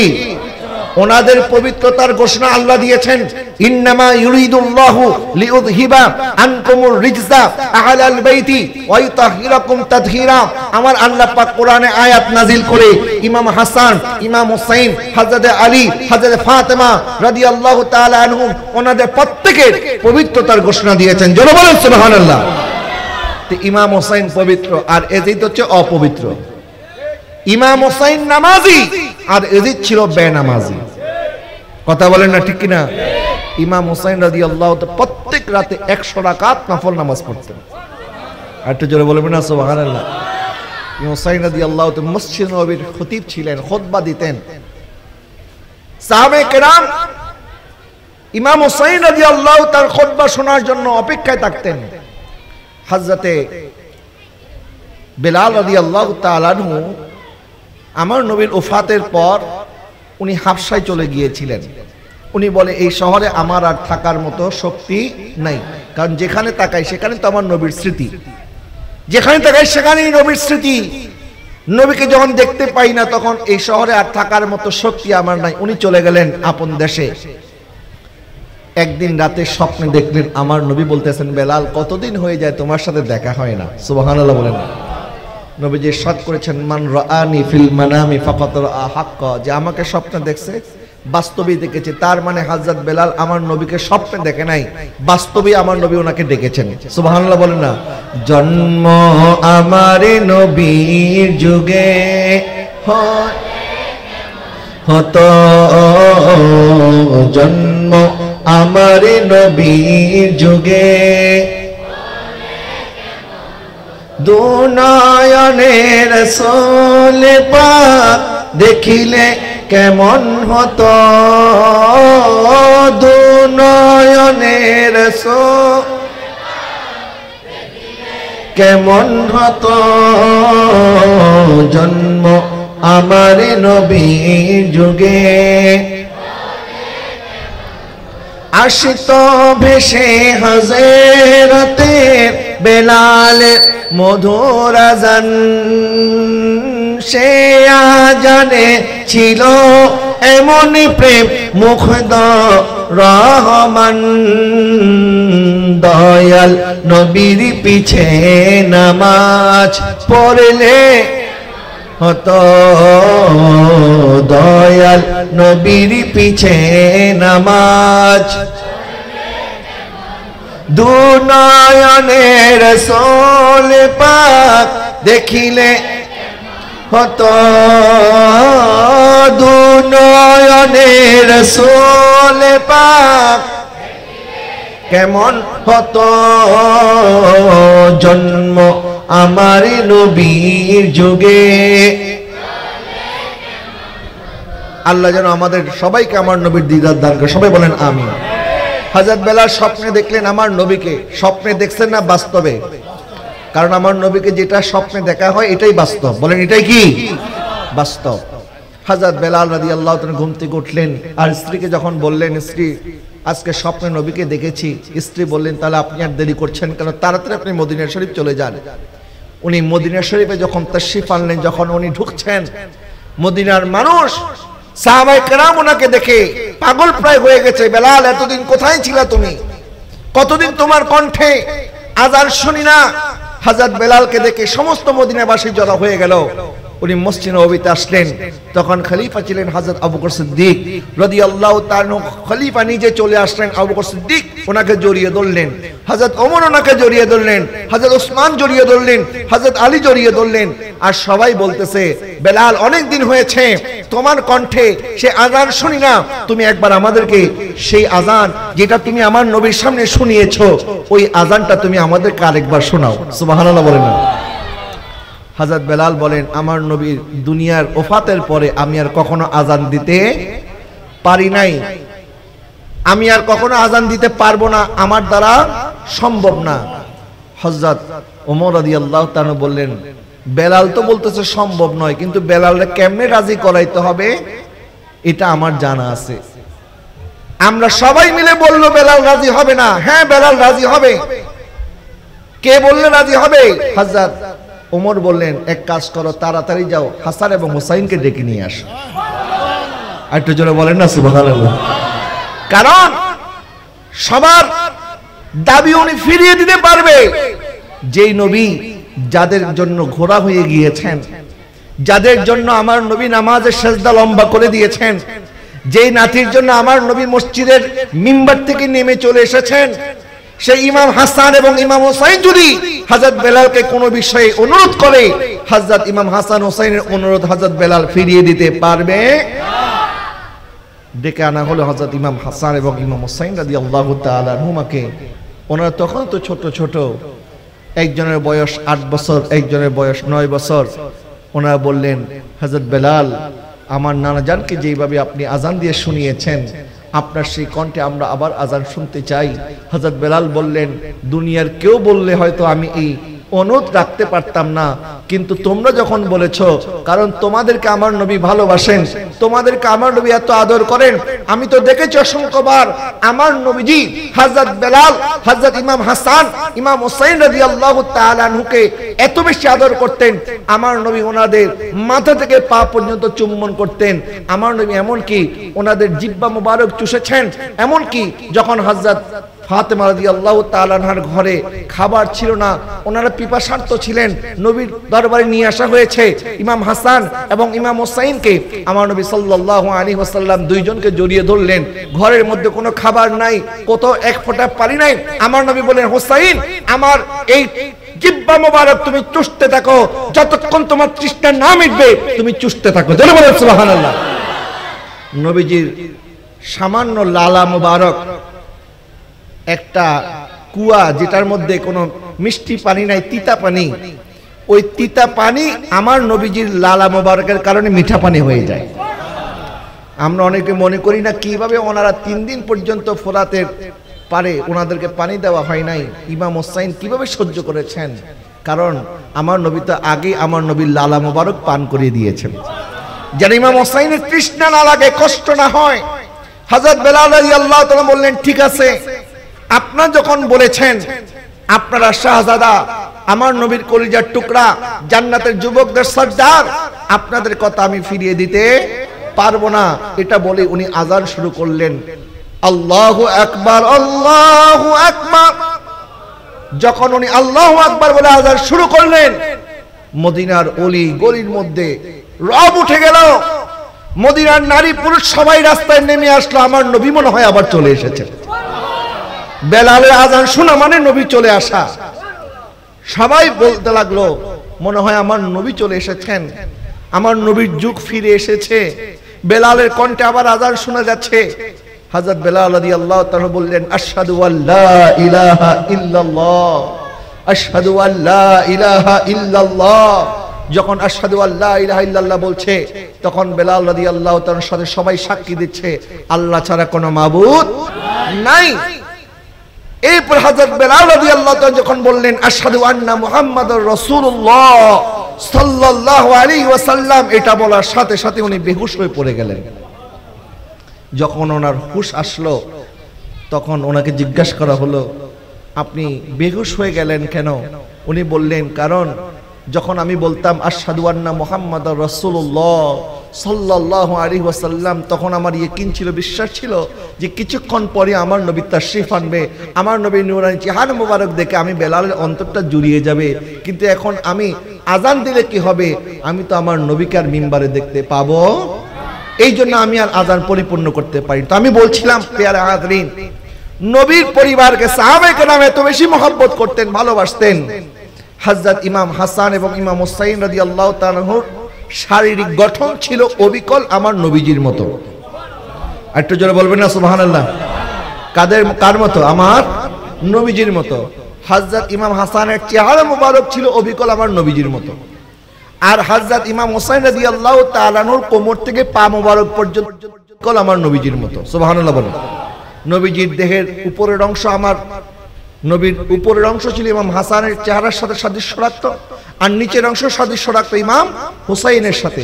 তো একদিন হযরত ইমাম হাসান রাদিয়াল্লাহু তাআলা আনহু যখন যাচ্ছেন, তখন হযরত আবু বকর সিদ্দিক রাদিয়াল্লাহু তাআলা বলতেছে, আলী, হাসান তো দেখতে অবিকল আমার প্রিয় নবীর মতো হয়েছে। তখন ইমাম আলী রাদিয়াল্লাহু, হযরত আলী রাদিয়াল্লাহু তাআলা বলতেছেন, আমার নবী কিন্তু নাতিদেরকে নাতি বলতেন না, তাদেরকে ইবনি বলতেন, আমার সন্তান বলতেন। জোরে বলেন না সুবহানাল্লাহ। কারণ দুনিয়ার সমস্ত মানুষের বংশ নির্ধারিত হয় ছেলের মাধ্যমে। নবীজির বংশ, যারা বলে নবীর কোনো বংশ নাই, নাউজুবিল্লাহ, এদের সাথে মক্কার কাফেরদের কোনো, তাদের সাথে আর মক্কার কাফেরদের সাথে কোনো পার্থক্য নাই। কারণ মক্কার কাফেররাও বলতো আমার নবী নির্বংশ, মক্কার কাফেররা বলতো আমার নবীর কোনো বংশ নাই। আর এখনো যদি কেউ বলে নবীর কোনো বংশ নাই, তাহলে কাফেরদের সাথে আর তাদের সাথে কোনো পার্থক্য আছে? ইন্না শানিয়াকা হুয়াল আবতার, আল্লাহ পাক বলেছেন, হাবিব যারা আপনাকে নির্বংশ বলবে তারাই হচ্ছে নির্বংশ। বলেন তারাই কি? হ্যাঁ, নবীজির ছেলে সন্তান যারা, ওনারা উপযুক্ত বয়স পর্যন্ত দুনিয়াতে বেঁচে থাকে নাই। নবীজির তিনজন ছেলে, হযরতে ইব্রাহিম, হযরতে আব্দুল্লাহ এবং হযরতে কাসেম রাদিয়াল্লাহু তাআলা আনহুম, ওনারা অল্প বয়সে আল্লাহ পাক ওনাদেরকে দুনিয়া থেকে নিয়ে গেছেন। কেন? এটারও হিকমত আছে। কারণ ওনারা যদি উপযুক্ত বয়স পর্যন্ত জীবিত থাকতেন, তাহলে নবীর ছেলে তো নবী হবে। বলেন নবীর ছেলে কি হবে? মা কানা মুহাম্মাদুন আবা আহাদিন মির রিজালিকুম ওয়ালাকি রাসূলুল্লাহি ওয়া খাতামান নবিয়িন। আল্লাহ সুবহানাহু ওয়া তাআলা ইরশাদ করেছেন, আমার নবীর পরে কোনো নবী নাই, আমার নবীর পরে কোনো নবী আসবে। নবী ইরশাদ করেছেন, আনা খাতামুন নবিয়িন লা নবিয়্যা বাদি, আমি হচ্ছে শেষ নবী, আমার পরে কোনো নবী নাই। এই জন্য আল্লাহ পাক ওনাদেরকে অল্প বয়সে দুনিয়া থেকে নিয়ে গেছেন। নবীজির চারজন শাহজাদি, হযরতে যায়েনব, হযরতে উম্মে কুলসুম, হযরতে রুকাইয়া আর সর্বশেষ হযরতে ফাতেমা রাদিয়াল্লাহু তাআলা আনহুন্না, এই চারজন আমার নবীজির শাহজাদি ছিলেন।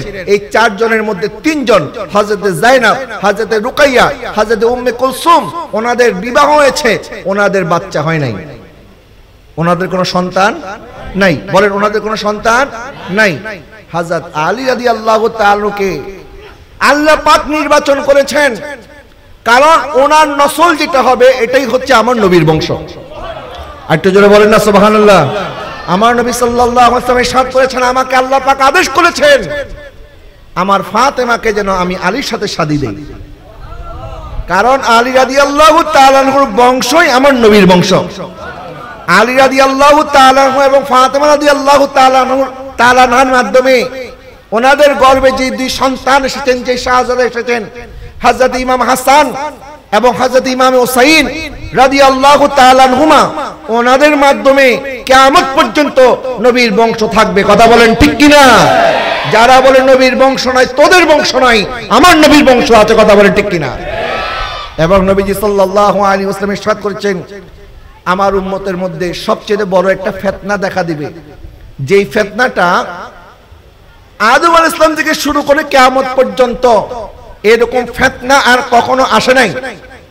সেই ফিতনার নাম দাজ্জালের ফিতনা। বলেন না কিসের ফিতনা? একটু জোরে কিসের ফিতনা? দাজ্জালের ফিতনা। কেমন দাজ্জালের ফিতনা হবে? দাজ্জাল মানুষকে বলবে, দেখো আমার ডান হাতে জান্নাত, বাম হাতে জাহান্নাম। দাজ্জাল দেখাইতে পারবে। দাজ্জাল বলবে আমি মৃত মানুষকে জীবিত করতে পারবো, একজন মরা মানুষ তার সামনে নিয়ে আসবে, দাজ্জাল তাকে জীবিত করে দেবে। একজন অসুস্থ কুষ্ঠরোগীকে তার সামনে আনা হবে, সে হাত লাগানোর সাথে সাথে কুষ্ঠরোগী ভালো হয়ে যাবে। একজন অন্ধ ব্যক্তি তার সামনে আনা হবে, এই অন্ধের চোখের মধ্যে হাত বুলাইতে দেরি হবে, ওই অন্ধ সুস্থ হয়ে যাবে। মানুষ বলবে আরে এর চেয়ে বড় ওলি তো আর কেউ নাই। তখন দলে দলে মানুষ এই দাজ্জালের ফিতনায় পড়ে যাবে। নাউজুবিল্লাহ বলেন না। এখনই সেই ফিতনা শুরু হয়ে গেছে। এখন এরকম ফিতনা আছে না নাই? যেমন আপনি দেখবেন ইউটিউবের মধ্যে, ফেসবুকের মধ্যে ইদানিং একটা এআই ভিডিওর ট্রেন্ডিং চলতেছে। এআই ভিডিও, এআই মানে হচ্ছে আর্টিফিশিয়াল ইন্টেলিজেন্স। অর্থাৎ আমি যেখানে ওয়াজ করতেছি এখানে এত এত মানুষ আছেন, আমার শুধুমাত্র একটা ছবি, আপনাদের একটা ছবি কম্পিউটারের মধ্যে ঢুকায় দেবে, এআই নিজে নিজে একটা ওয়াজ বানায় দিবে। আপনি সেখানে যা যা লিখবেন, আমি যা বলি নাই আমার নামে যদি আপনি সেখানে আপনি লিখে দেন যে এটা এটা আমি বলেছি, তাহলে মানুষ অবিকল মনে করবে আমি ওই ওয়াজটা করতেছি। এরকম এআই অনেক ভিডিও আছে না নাই? যারা মোবাইল ফোন চালান অনেকে হয়তো জানেন, আবার অনেকে জানেন না। বর্তমান এআই এর যুগ চলে এসেছে। এই এআই ফিতনা মানুষকে কোথায় নিয়ে যাবে একমাত্র আল্লাহ পাকই ভালো জানে। প্রত্যেকটা জিনিসেরই একটা ব্যবহারের উপকারী দিক আছে, অপকারী দিকও। একটা ছুরি দিয়ে আপনি চাইলে মানুষ খুন করতে পারবেন, আবার এই ছুরিটা কি মানুষ খুনের জন্য বানানো হয়েছে নাকি ফল কাটার জন্য? এটা বানানো হয়েছে ফল কাটার জন্য। এখন আপনি মানুষ খুন করেন, যে বানাইছে তার দোষ? তার তো দোষ না। তো এরকম মোবাইল ফোন যে বানাইছে মানুষের সাথে কথা বলার জন্য, যোগাযোগ রক্ষা করার জন্য, তথ্য প্রযুক্তির আদান প্রদান করার জন্য, কিন্তু মোবাইল ফোন দিয়ে কেউ যদি অপব্যবহার করে এটা তো তার দোষ। ঠিক একইভাবে ইন্টেলিজেন্স, আর্টিফিশিয়াল ইন্টেলিজেন্স, এটা বানানো হয়েছে মানুষের উপকারের জন্য। এখন মানুষ এটাকে এমন ভাবে ব্যবহার করতেছে, মানুষ এটাকে এমন ভাবে প্রেজেন্ট করতেছে, মানুষ মনে করতেছে এটাই মনে হয় বাস্তব, এটাই মনে হয় সত্য। একটা ভুয়া নিউজ ছড়িয়ে দেওয়ার জন্য, ভুয়া ভিডিও ছড়িয়ে দেওয়ার জন্য এগুলিকে ব্যবহার করা হচ্ছে। তো এখন এই ভুয়া জিনিস যখন মানুষ দেখে, মানুষ তো আর এটাকে যাচাই বাছাই করার কোনো সুযোগ নাই, যেটা দেখে এটাই বিশ্বাস করে। তাহলে এই যুগে এসে যদি এই অবস্থা হয়, দাজ্জালের যুগে কি অবস্থা হবে? এই জন্য আমাদের সতর্ক থাকা দরকার আছে না নাই?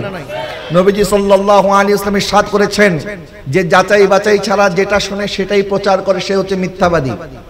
এই জন্য যাই প্রচার করবেন যাচাই বাছাই করবেন। আল্লাহ পাক ইরশাদ করেছেন কোন ফাসিক যদি তোমাদের কাছে সংবাদ নিয়ে আসে, তোমরা আগে এটা যাচাই করো, যেটা শোনো এটা প্রচার করিও না। আপনার কান চিলে নিয়ে গেছে, হাত দিয়ে আগে দেখেন নাই কানটাকে জায়গা বরাবর আছে না নাই, চিলের পিছে দৌড়ানো শুরু করছেন, কোনো লাভ হবে? আগে দেখতে হবে কান জায়গা বরাবর আছে না নাই। কথা বলেন না, ঠিক কিনা? এই জন্য আগামী দিনে অনেক ফিতনা আসবে।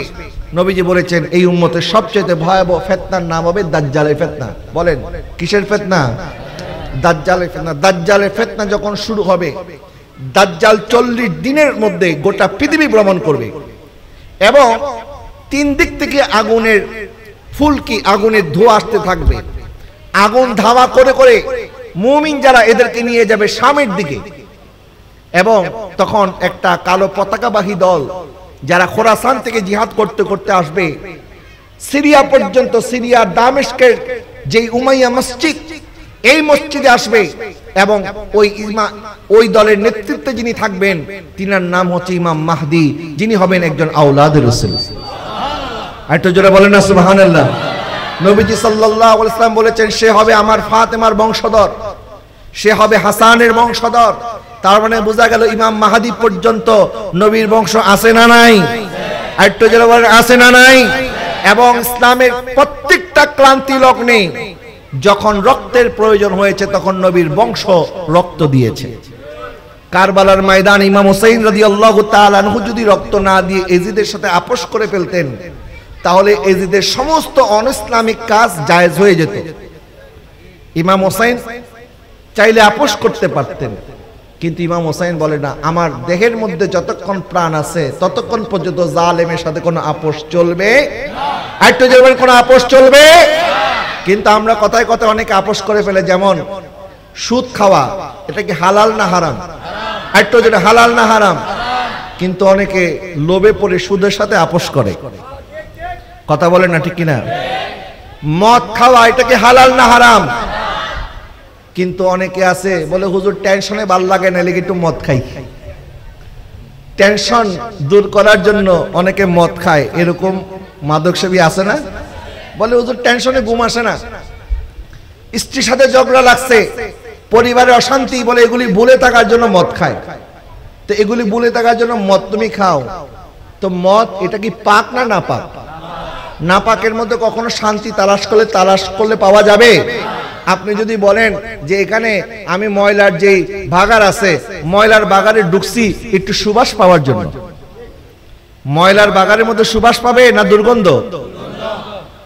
তো এরকম করে অনেকে আছে বাইরে গিয়ে কারোর সাথে ঝগড়া হয়েছে, এখন শরীরের এই রাগ ক্ষোভ ঝাড়বে কার কাছে? ঘরে গিয়ে বউরে পিটায়। এরকম আছে না নাই? স্ত্রীর শরীরের মধ্যে হাত তোলা যাবে বলেন? নবীজি সাল্লাল্লাহু আলাইহি ওয়াসাল্লাম ইরশাদ করেছেন, খায়রুকুম লিআহলিহি ওয়া আনা খায়রুকুম লিআহলি। তোমাদের মধ্যে ওই ব্যক্তি সর্বোত্তম যে তার পরিবারের কাছে উত্তম। আমার নবী পরিবারের কারোর সাথে কখনো দুর্ব্যবহার করে নাই, কাউকে ধমক পর্যন্ত আমার নবী কোনোদিন দেয় নাই। জোরে বলেন না সুবহানাল্লাহ। তো এরকম অনেকে আছে যে একটু সমস্যায় পড়লেই অবৈধ পথ বেছে নেয়। কিন্তু ইমাম হুসাইন রাদিয়াল্লাহু তাআলা দেখায় দিলেন, সমস্যা যত বড় হোক, শত্রু যত শক্তিশালী হোক না কেন, বাতিল যত কুওয়াত হোক না কেন, শক্তি থাকুক না কেন, বাতিলের সাথে কখনো আপোষ করা যাবে না।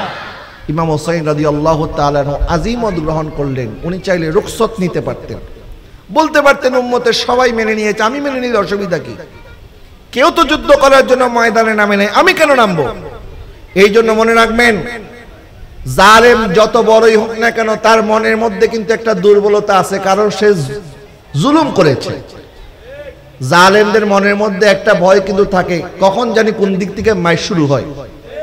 কথা বলেন না ঠিক কিনা? কিন্তু আমাদের দুর্বলতা যে আমি যদি বলি, আমার পক্ষে যদি কেউ না দাঁড়ায় তাহলে তো আমারই মারবে। এই জন্য আমরা অন্যায়ের প্রতিবাদ করতে চাই না। আল্লাহ পাক ইরশাদ করেছেন, ওয়াতাওয়া সাওবিল হাক্কি ওয়াতাওয়া সাবিস সব, তোমরা সবসময় মানুষকে হকের কথা বলো। হক যদি একজন হয় আমরা হকের পক্ষে থাকব।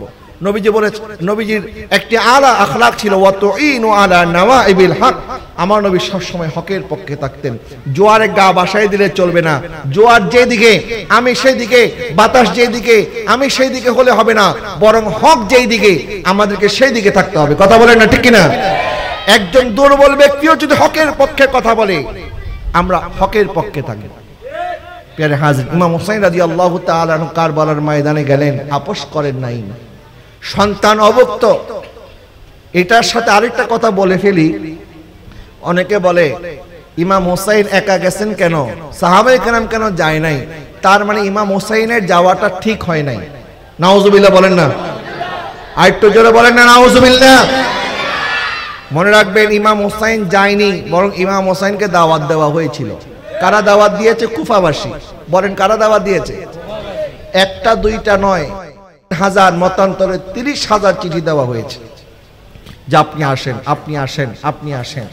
কিন্তু যখন ইমাম হুসাইন কারবালায় গেলেন, কুফা থেকে মাত্র কয়েক মাইল দূরত্বে, কিন্তু ওই কুফাবাসীর উপরে যখন ইয়াজিদ ইবনে জিয়াদকে দিয়ে কুফাবাসীর অন্তরে ভয় সৃষ্টি করে দিল যে হুসাইনের পক্ষে যারা বলবে তাদেরকে মেরে কাট কাট করে ফেলবো, তাদেরকে মেরে ফেলবো, তারা ভয়ের কারণে ইমাম হুসাইনের ডাকে তারা সাড়া দেয় নাই। মুঝে কুফা ওয়ালো মুসাফির না সমঝো, मैं आया नहीं हो बुलाया गया हूँ, मैं आया नहीं हो बुलाया गया हूँ। अल्लाहुम्मा मौलाना मुहम्मद वाला।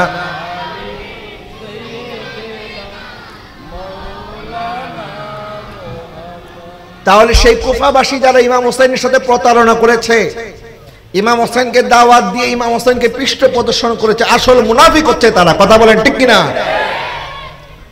এই মুনাফিকরা মুনাফিকি করেছে, আর এইদিকে ইবনে জিয়াদ ক্ষমতা প্রয়োগ করে ইমাম হুসাইনকে বাধা প্রয়োগ করেছে এবং ইমাম হুসাইনকে বলেছে তোমার বাঁচার একটাই রাস্তা, এজিদের হাতে বায়াত গ্রহণ করতে হবে। নাউজুবিল্লাহ বলেন। ইমাম হুসাইন বললেন বিকল্প প্রস্তাব, এক, আমাকে মদিনায় পৌঁছিয়ে দাও, দুই, আমাকে এমন কোন জায়গায় তোমরা পাঠিয়ে দাও যেখানে আমি আমার নানা জান ইসলামের দাওয়াত দেব, তিন, না হয় আমাকে দামেশকে এজিদের সামনাসামনি মুখামুখি বসিয়ে দাও, এজিদের সাথে আমি ওয়ান টু ওয়ান কথা বলবো, ফেস টু ফেস কথা বলবো, এজিদ কেন আমার নানা শরীয়তের উপরে ছুরি চালিয়েছে আমি এজিদের কাছে জবাব চাইবো। সুবহানাল্লাহ বলেন। প্রস্তাব কয়টা? তিনটা। বলেন প্রস্তাব কয়টা? তিনটা। এক, আমাকে মদিনায় ফেরত পাঠাও, দুই, আমাকে এমন জায়গায় পাঠিয়ে দাও যেখানে ইসলামের কোনো দাওয়াত এখনো যায় না, আমি সেখানে ইসলামী দাওয়াতি কাজ করব, না হয় আমাকে দামেশকে নিয়ে এজিদের দরবারে নিয়ে যাও, আমি এজিদের সাথে ফেস টু ফেস কথা বলবো। কিন্তু ইবনে জিয়াদ বলতেছে না, কোথাও যাওয়া যাবে না। ইবনে জিয়াদের প্রতিনিধি যারা ছিল তারা বলতেছে যে কোথাও যাওয়া যাবে না, এখানেই ফয়সালা করতে হবে, হয় এজিদের হাতে বায়াত গ্রহণ করতে হবে, না হয় মৃত্যুবরণ করতে হবে। ইমাম হুসাইন রাদিয়াল্লাহু তাআলা আনহু আজিমত গ্রহণ করলেন, রুখসত গ্রহণ করেন নাই, বরং একে একে চোখের সামনে হযরত ইমামে আলী আসগর, ইমামে আলী আকবর, হযরত কাসেম, হযরত আব্বাস সহ নিজের পরিবারের ৭১ জন সদস্য, পুরুষ সদস্যকে শহীদ করা হয়েছে। সবাই বলেন ইন্না লিল্লাহি ওয়া ইন্না ইলাইহি রাজিউন। দেখেন, আপনার পরিবার একজন সদস্য মারা গেলে আপনি মানতে পারবেন? একজনকে যদি কিডন্যাপ করে নিয়ে যায় আর অপর পাশ থেকে যদি বলে তোমার কাছে আমি 10 লক্ষ টাকা চাই, তোমার সন্তানকে বাঁচাইতে হইলে 10 লাখ টাকা দিতে হবে, আপনি বলেন 10 লাখ কেন, আমার যা আছে সব দিমু, তারপর আমার সন্তানকে ছেড়ে দাও। কথা বলেন না, ঠিক কিনা? মানুষ তার সন্তানকে এত মায়া করে। যখন হযরতে আলী আসগর রাদিয়াল্লাহু তাআলাকে শহীদ করা হয়েছে, এইদিকে হযরত যায়েনব রাদিয়াল্লাহু তাআলা আনহা, ওনার বোন, ইমাম হুসাইনের বোন, আর হযরত আলী আসগরের ফুফি যখন ভাতিজার জন্য চিৎকার করে কান্না করছে, তখন ইমাম হুসাইন রাদিয়াল্লাহু তাআলা আল্লাহকে বললেন, আল্লাহ তুমি হযরত ইব্রাহিম আলাইহিস সালামের কুরবানি যেভাবে কবুল করেছিলে, আমি হুসাইনের কুরবানি এইভাবে কবুল করো। আর বললেন, ও আমার বোন তুমি কেন কাঁদো? কারণ আমার নানা জান রাহমাতুল লিল আলামিন তো আমাদের জন্য হাউজে কাউসারের পানি নিয়ে অপেক্ষা করছে। হযরত ইমাম হুসাইন রাদিয়াল্লাহু তাআলা যখন ওনার ঘোড়ার পিঠে সাওয়ার হয়ে গেলেন, ময়দানে নামবেন, ওনার সন্তান হযরত সাকিনা রাদিয়াল্লাহু তাআলা আনহা বলতেছেন, আব্বা জান আমার ভাই আলী আকবর শহীদ হয়ে গেছে, আলী আসগর শহীদ হয়ে গেছে, আমার চাচাতো ভাই হযরতে কাসেম শহীদ হয়ে গেছে, আমার ভাই হযরতে, আমার চাচা জান হযরতে আব্বাস শহীদ হয়ে গেছে। এখন আপনি যদি চলে যান, আপনি যদি শহীদ হয়ে যান, আমি কাকে বাবা বলে ডাকবো? হযরত ইমাম হুসাইন রাদিয়াল্লাহু তাআলা আনহু হযরত যায়েনব রাদিয়াল্লাহু তাআলাকে ডাক দিয়ে বলেন, আমার বোন যায়েনব, আমার সকিনাকে ধরো, আমার নানা জান হাউজে কাউসারে পানি নিয়ে আমার জন্য অপেক্ষা করছে, আমি আর অপেক্ষা করতে পারছি না। আর একটু জোরে বলেন না সুবহানাল্লাহ। তো ইমাম হুসাইন বুঝিয়ে দিলেন আমাদেরকে, যদি পরিবার লুটিয়ে দিতে হয় লুটিয়ে দেন, যদি নিজের জীবন চলে যায় চলে যাবে, তারপরও বাতিলের সাথে কখনো আপোষ করা যাবে না। আমরা কখনো বাতিলদের সাথে আপোষ করতে পারি না, এটা ইমাম হুসাইনের শিক্ষা। যার কারণে আজকে দেখেন আমাদের বাংলাদেশের মধ্যে আমরা যারা আউলিয়া কেরামকে ভালোবাসি, মহব্বত করি, আমাদের কথা বলার জন্য পার্লামেন্টে কোনো সদস্য হয়তো নাই, আমাদের পক্ষে কথা বলার জন্য কোনো মন্ত্রী নাই, কোনো এমপি নাই, কোনো উপদেষ্টা নাই, আমাদের পক্ষে কেউ থাকুক বা না থাকুক, আল্লাহ এবং তার রাসূল আমাদের সাথে আছে। কথা বলেন ঠিক কি না? এবং এই দেশ আউলিয়া কেরামের দেশ। এই দেশে যে সরকারি আসুক না কেন, আউলিয়া কেরামের অনুসারীদের সাথে তারা কখনো কোনো অবিচার করে এই দেশে টিকে থাকতে পারবে না। শাহজালাল ইয়ামনি, শাহপরান ইয়ামনি, 360 আউলিয়া, এই চট্টগ্রামের 12 আউলিয়া, শাহ আমানত, হযরতে বাইজিদ বুস্তামি সহ এই বাংলার জমিন আল্লাহর ওলিরা এসেছে বিদায় এই দেশের মধ্যে শান্তি আছে। কথা বলেন না ঠিক কিনা? না হয় কবে এই দেশের মধ্যে কত যুদ্ধ বিগ্রহ হয়ে যেত। আলহামদুলিল্লাহ আমাদের উভয় দিকে শত্রু রাষ্ট্র, একদিকে ভারত, একদিকে মিয়ানমার, মাঝখানে আমরা আছি। আমাদের অবস্থা কিন্তু গাজার চাইতো বড় ভয়ানক, কারণ গাজার আশেপাশে সব মুসলিম রাষ্ট্র, আমাদের আশেপাশে মুসলিম রাষ্ট্র না অমুসলিম? বলেন না মুসলিম না অমুসলিম? অমুসলিম রাষ্ট্র। তারপরে আল্লাহ পাক আমাদেরকে 32টা দাঁতের মধ্যে একটা জিহ্বাকে যেভাবে হেফাজতে রাখে, 360 আউলিয়ার এই বাংলাদেশ, 12 আউলিয়ার এই পুণ্যভূমিকে আল্লাহ পাবে হেফাজতে রেখেছেন। কথা বলেন ঠিক কিনা? এটা আল্লাহর ওলিদের দয়া, মেহেরবানি, ওনাদের ফয়ুজাত। এই জন্য এই দেশে হক্কানি আউলিয়া কেরামের অনুসারী যারা, আমরাই সংখ্যাগরিষ্ঠ, কিন্তু সাথে সাথে হক্কানি আউলিয়ার নাম ভাঙিয়ে কিছু ভণ্ডরা ভণ্ডামি করে, তাদের থেকে আমাদের সুন্নি জনতাকে হেফাজত থাকতে হবে। কথা বলেন ঠিক কিনা? এখানে আমি আজকে মাজার জিয়ারত করেছি, মাজার কমিটিতে যারা আছেন আমি অনুরোধ করব সবসময় আপনারা উলামায়ে কেরামের সাথে সম্পর্ক রাখবেন, উলামায়ে কেরাম থেকে পরামর্শ নেবেন, মাজার কিভাবে আপনারা পরিচালনা করবেন। বাংলাদেশের মধ্যে আমি ঢাকা এবং আশেপাশের আরো অনেক জেলার মধ্যে আমি দেখেছি বিভিন্ন জেলায় মাজার বানানো হয় ব্যবসায়িক উদ্দেশ্যে। মাজার নিয়ে ব্যবসা আছে না নাই? আমরা মাজার ব্যবসার পক্ষে না বিপক্ষে? মাজার ব্যবসার সাথে আমাদের কোনো সম্পর্ক আছে? মাজারের সাথে ভণ্ডামির সাথে আমাদের কোনো সম্পর্ক আছে? নাই। এই জন্য মাজার জিয়ারত করার সুন্নত তরিকা আছে, কিভাবে জিয়ারত করতে হবে। মাজারের সাজদা দেওয়া বিলকুল হারাম। বলেন মাজারের সাজদা দেওয়া কি? ইয়্যাকা না'বুদু ওয়া ইয়্যাকা নাস্তাইন, আমরা সাজদা দেব একজনকে, তিনি কে? আল্লাহ ছাড়া কাউকে সাজদা দেওয়া যদি জায়েজ হইতো তাহলে সবার আগে আমার নবীকে আমরা সাজদা দিতাম। ঠিক কিনা বলেন? নবীজি বলেছেন আল্লাহ ছাড়া কাউকে সাজদা দেওয়া জায়েজ নাই। যদি আল্লাহ ছাড়া সাজদা দেওয়া কাউকে জায়েজ হতো, আমার নবী ইরশাদ করেছেন, তাহলে আমি নারীদেরকে বলতাম তারা যেন স্বামীর পায়ে সাজদা দেয়। সুবহানাল্লাহ বলেন। সুতরাং আমরা মাজার জিয়ারত করব শরীয়ত সম্মত উপায়। এবং মাজারে আমি আজকে মাজার জিয়ারত করেছি, আমার খুব ভালো লেগেছে।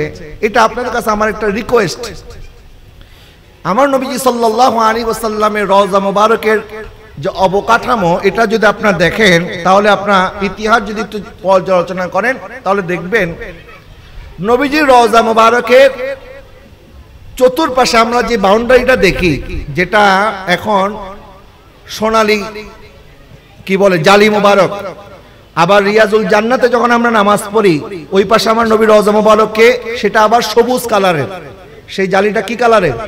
সবুজ কালার, চতুর্দিকে ঘেরা আছে না, কিন্তু ভিতরে একটা দেয়াল আছে, যে দেয়ালের উপরে গিলাফ চড়ানো হয়, যেটা আমরা সোনালী জালির ফাঁক দিয়ে যে দেয়ালটা দেখি, এটা একটা দেয়াল মূলত। বলেন এটা কি একটা দেয়াল? এই দেয়াল মুবারকটা নির্মাণ করেছেন হযরতে ওমর বিন আব্দুল আজিজ রাদিয়াল্লাহু তাআলা আনহু। এবং আপনারা এটা ইউটিউব বলেন বিভিন্ন জায়গায় সার্চ করলে আপনারা এই ভিডিওগুলি পেয়ে যাবেন, নকশাগুলি পেয়ে যাবেন, সেখানে কিভাবে নকশাটা করা হয়েছে। প্রথমে যখন নবীজি সাল্লাল্লাহু আলাইহি ওয়াসাল্লামের রওজা মুবারকের চতুর্পাশে, তখন তো এরকম দেয়াল ছিল না, তখন খেজুর পাতা দিয়ে দেয়াল নির্মাণ করা হয়েছিল। এবং নবীজির রওজা মুবারকের উপরেও যারা বলে মাজার উপরে গম্বুজ দেওয়া জায়েজ নাই, ওনারাও শুনে রাখেন, নবীজির রওজা মুবারকের উপরে একটা সবুজ গম্বুজ এখনো আছে না নাই?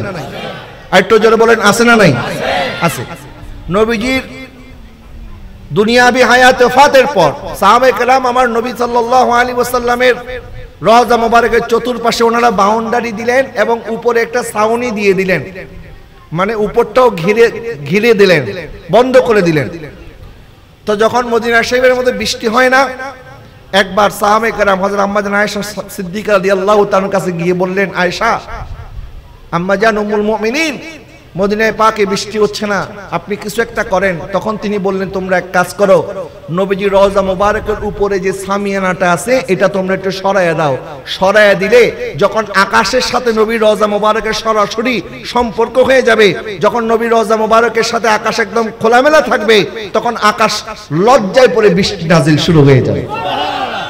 যখন রওজা মুবারকের উপর থেকে সামিয়ানাটা সরিয়ে দিয়েছে, সাথে সাথে আসমান থেকে বৃষ্টি নাজিল শুরু হয়ে গেছে। জোরে বলেন সুবহানাল্লাহ। হযরত নুরউদ্দিন জঙ্গি রাহমাতুল্লাহি আলাইহির জামানায় আপনারা শুনেছেন এই ঘটনা, ইহুদিরা ষড়যন্ত্র করেছিল আমার নবীজির দেহ মোবারক চুরি করে ফেলবে। নাউজুবিল্লাহ বলেন না। তখন নবী নুরউদ্দিন জঙ্গিকে স্বপ্নে দেখিয়েছেন এবং উনি এসে ওই ইহুদিদেরকে গ্রেফতার করে মৃত্যুদণ্ড দিয়েছিল এবং নবীজির রওজা মোবারকের চতুর্পাশে উনি গভীর খাত খনন করে সেখানে সীসা ঢালাই করে এমন ভাবে সেটা সংরক্ষণ করেছে কিয়ামতের আগে যেন কেউ আমার নবীর রওজা মোবারকের দিকে হাত তুলতে না পারে। সুবহানাল্লাহ বলে। কিন্তু উপরের যে অবকাঠামো, আমি যে কথাটা বলতে চাচ্ছি, উপরের যে অবকাঠামো, এটা হযরত ওমর বিন আব্দুল আজিজ রাদিয়াল্লাহু তাআলা এসে দেয়ালটা মেরামত করলেন। কিরকম মেরামত? মেরামত করলেন এইভাবে, উনি দেয়ালটাকে পঞ্চভুজ করে দিয়েছে। কয় ভুজ? পঞ্চভুজ। আসলে শব্দটা সঠিক হচ্ছে কিনা আমি জানি, আপনাদেরকে আমি বুঝাই। এই যে বক্সটা দেখতেছেন এটা হচ্ছে চতুর্ভুজ। এটার কোণা কয়টা? আরেকটু জোরে বলেন, কোণা কয়টা? চারটা। কিন্তু উনি এমন একটা দেয়াল নির্মাণ করলেন যে দেয়ালের কোণা হচ্ছে পাঁচটা। বলেন দেয়ালের কোণা কয়টা? নবীজির রওজা মোবারকের ভিতরে দেয়ালের কোণা কয়টা? পাঁচটা। ওমর বিন আব্দুল আজিজ কেন এই কাজটা করলেন? কারণ উনি বললেন খানায়ে কাবা এটা চতুর্ভুজ, এটার কোণা কয়টা? চারটা। বলেন এটার কোণা কয়টা? খানায়ে কাবার চারটা নাম আছে। একটা মাকাম ইব্রাহিম যেখানে আছে, রুকনে ইয়ামনি আছে, রুকনে ইরাকি আছে, রুকনে শামি আছে।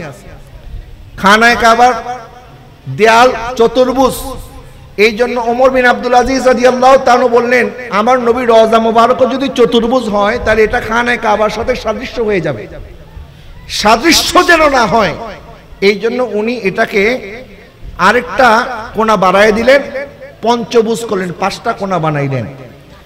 আমি এই কথাটা বলার উদ্দেশ্য হচ্ছে এই, যারা বুঝার অনেকে বুঝবেন, আমরা মাজারগুলি যখন বানাবো মাজারকে কবরের আদলে রাখতে হবে। মাজারকে খানায়ে কাবার মতো চতুর্ভুজ বানায় ফেললে হবে না।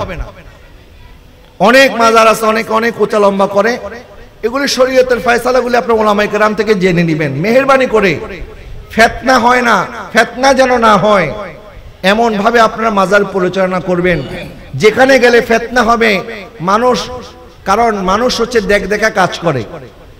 আজকে এখানে উলামায়ে কেরামের আসা যাওয়া আছে বিদায় শরীয়ত সম্পর্কে আপনারা জানেন। একটা সময় হয়তো অনেকে এটাকে ব্যবসা বাণিজ্যের আড্ডাখানা বানাই ফেলতে পারে। এই জন্য এখন থেকে সতর্ক হতে হবে, এখন থেকে কঠোর থাকতে হবে। কারণ মাজারে যিনি শুয়ে আছেন ওনার গোটা জিন্দেগি উনি শরীয়তের জন্য উৎসর্গ করেছেন। কথা বলেন ঠিক কিনা? ওনার মাজারকে কেন্দ্র করে শরীয়তের বাইরে কোনো কাজ যদি কেউ করে, এটা মাজারে যিনি শুয়ে আছেন ওনার জন্য এটা কি, ওনার জন্য এটা কষ্টের কারণ হতে পারে না? উনি সেখান থেকে আমাদের জন্য বদদুয়া দিবেন, বলবে কি করলাম তোমাদের জন্য, তোমরা কি করতেছো আমাদের নামে। এই জন্য আল্লাহর ওলির ফয়েজ যদি পেতে হয় ওনাদের নকশে কদমে চলতে হবে, ওনাদের জীবনী আমাদেরকে স্টাডি করতে হবে। মাজারের সাথে যদি এখানে একটা মাদ্রাসা আছে কিনা আমি জানি না, আছে আলহামদুলিল্লাহ। প্রত্যেকটা মাজারের সাথে এক একটা মাদ্রাসা দরকার আছে না নাই? কারণ হ্যাঁ মাজার মাদ্রাসা এগুলি হচ্ছে সুন্নিয়াতের ক্যান্টনমেন্ট। আজকে দেখেন বিভিন্ন জায়গার মধ্যে মাজারে হামলা হচ্ছে, আপনারা শুনছেন না? কিন্তু সেখানে যদি মাদ্রাসা থাকতো, মাদ্রাসা শত শত তালিবে ইলম যদি সেখানে থাকতো, তারা এক একজন পাহারাদার হয়ে দাঁড়িয়ে থাকতে পারতো। মাজারের দিকে আঙ্গুল তোলার কেউ সাহস করতো? বলেন না, মাজারের দিকে আঙ্গুল তোলার সাহস কেউ করতো? তবে দুঃখজনক হলেও সত্য, সিলেটের শাহজালাল ইয়ামুন রহমতুল্লাহ আলাইহির মাজারের পাশে একটা কওমি মাদ্রাসা, ওয়াহাবিদের মাদ্রাসা, সেখানে সুন্নি মাদ্রাসার দরকার আছে না নাই? হবে কিভাবে? আমাদেরকে এগুলি নিয়ে চিন্তা করতে হবে, ভাবতে হবে, ফিকির করতে হবে। শুধু মাহফিল করলাম আর ডেক বিরিয়ানি খাইলাম আর ঘরে গিয়ে ঘুমিয়ে থাকলাম হবে না। আমাদেরকে মাঠে ময়দানে সুন্নিয়তের আন্দোলনে রাজপথে আমাদেরকে অবদান রাখতে হবে। কথা বলেন ঠিক কিনা? এবং সুন্নিয়তকে রাষ্ট্রীয়ভাবে পৌঁছে দেওয়ার জন্য, প্রাতিষ্ঠানিকভাবে সুন্নিয়তকে ঘরে ঘরে পৌঁছে দেওয়ার জন্য মাদ্রাসার কোনো বিকল্প। এই জন্য মাদ্রাসা, বিশেষ করে আমাদের জামিয়া আহমদিয়া সুন্নিয়া আলিয়া আছে, আরো যত সুন্নি প্রতিষ্ঠান আছে, ইদারা আছে, এই প্রতিষ্ঠানগুলিকে আপনারা মহব্বত করবেন, ওলামায়ে কেরামকে ভালোবাসবেন, ওলামায়ে কেরামের সোহবতে থাকবেন, ওনাদের পরামর্শে আপনারা আমাদের জীবনকে পরিচালিত করার চেষ্টা করবেন। আল্লাহ সুবহানাহু ওয়া তাআলা আমাদের সবার হাজিরকে যেন কবুল করে, সবাই বলেন আমিন। আজকের মাহফিলকে আল্লাহ কবুল করুক, সবাই বলেন আমিন। আমি বিশেষভাবে ধন্যবাদ জানাই, আমি শুনেছি হিলফুল ফুজুল আনারুল্লাহ শাহজি রহমতুল্লাহ আলাইহি যুব কমিটি, আমার আব্বা হুজুর বাকিবুল্লাহ রহমতুল্লাহ আলাইহি ওফাত বার্ষিকী 22 মে আপনারা এখানে ইসালে সোয়াব মাহফিল করেছেন। আমি আমার বাবার সন্তান হিসাবে আপনাদেরকে অন্তরের অন্তঃস্থল থেকে ধন্যবাদ জানাই, মোবারকবাদ জানাই আন্তরিকভাবে যে আপনারা আপনাদের দোয়ার মধ্যে আমার আব্বাজানকে এখনো স্মরণ করেন এবং আমি আপনাদের সবার জন্য দোয়া করি। এই মাহফিলে আমি অনেকবার এসেছি, আমি ওনাকে দেখেই চিনতে পারছি এবং এই মসজিদে কয়েকবার আসার সুযোগ হয়েছে আলহামদুলিল্লাহ। তো এই সুন্দর এই পরিবেশ যেটা আপনারা 10 দিন ব্যাপী মাহফিলটা করেন, এই মাহফিল হওয়ার দরকার আছে না নাই? এই মাহফিলকে সহযোগিতা করার দরকার আছে না নাই? এই মাহফিল দিন দিন বড় হচ্ছে, আপনার খুশি না বেজার? আগে হতো মসজিদের ভিতরে, এখন হয় মাঠে।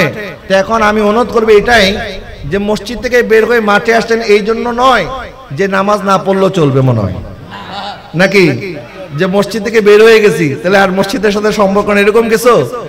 মাহফিলের 10 দিন যেরকম আপনারা থাকেন, প্রত্যেক দিন ফজর থেকে আসার নামাজের মধ্যে মসজিদে হাজিরা দেওয়ার দরকার আছে না নাই? আল্লাহ যেন কবুল করে, সবাই বলেন আমিন। এবং এই মাহফিলের জন্য অনেক টাকা ব্যয় হয়, প্রত্যেক দিন এই সুন্দর আয়োজন আমার ভাইয়েরা করেন, আপনারা সহযোগিতা করেন। আশা করি আগামীতে আরো বেশি সহযোগিতা করবেন। আল্লাহ সুবহানাহু ওয়া তাআলা আপনাদের সবার সহযোগিতাকে কবুল করুক, আমিন। ওয়া আখিরু দাওয়ানা আনিল হামদুলিল্লাহি রাব্বিল আলামিন। আসসালামু আলাইকুম ওয়া রাহমাতুল্লাহি ওয়া বারাকাতুহু।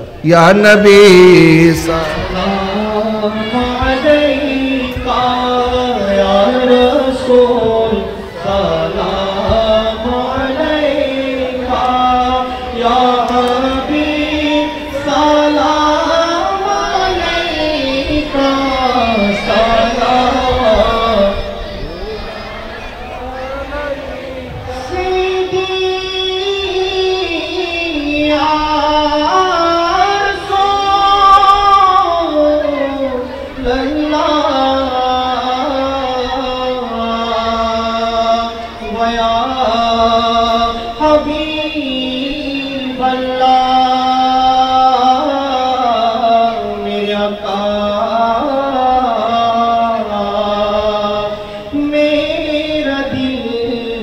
तड़प रहा है,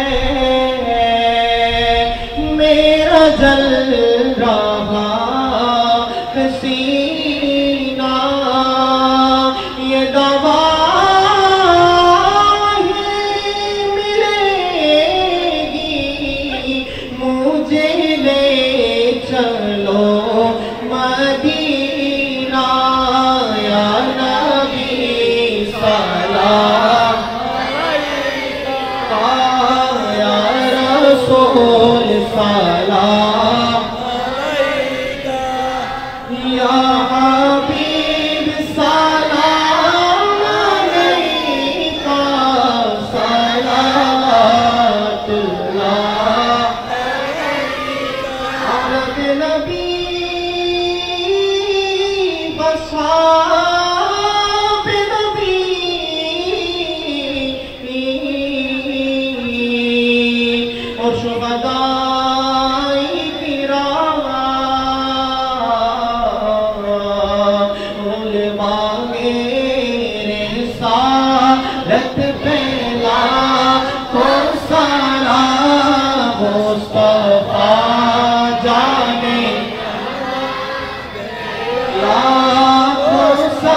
मेरे ख्वाजा की शौकत पे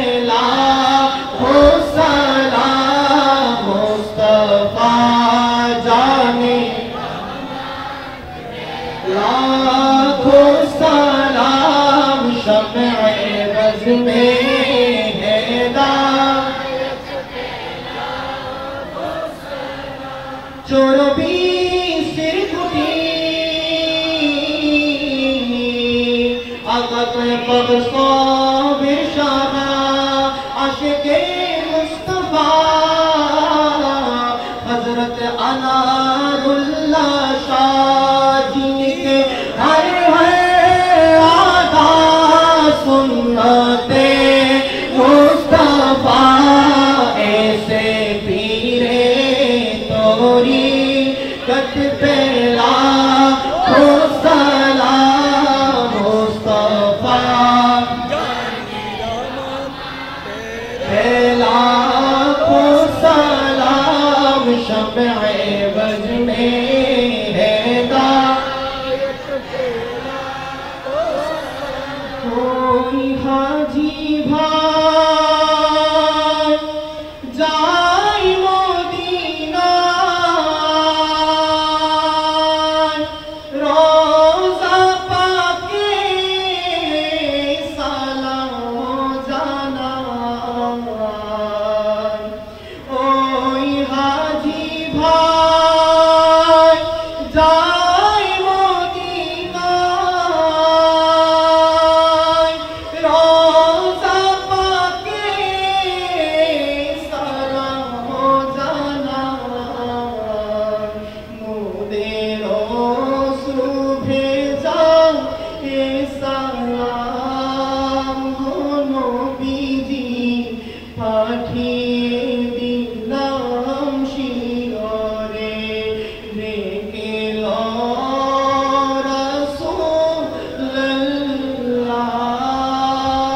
रसूलल्लाह रोज़ा पाके किनारे आमी के दे होई गोशारा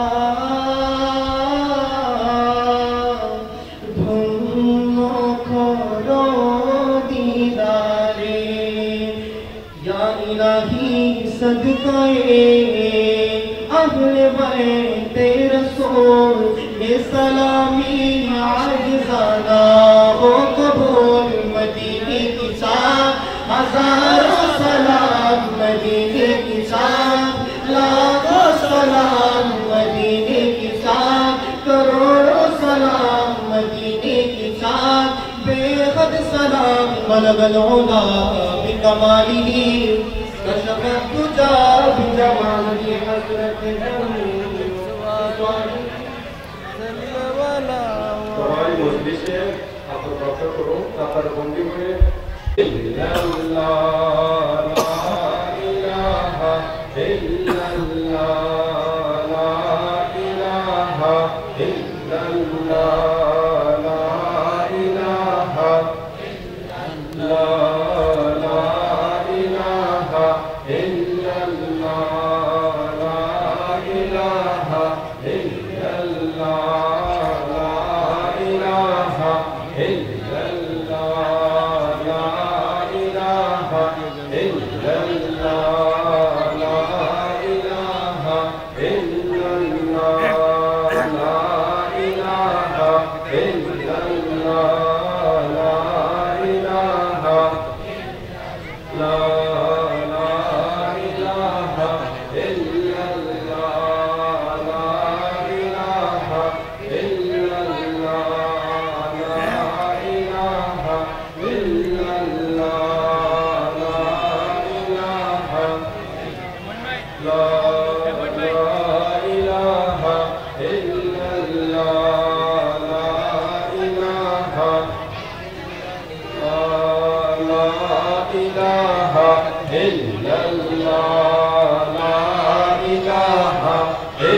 इल्लल्लाह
একটু বিশেষ একটু দোয়া চাচ্ছি আপনাদের কাছে।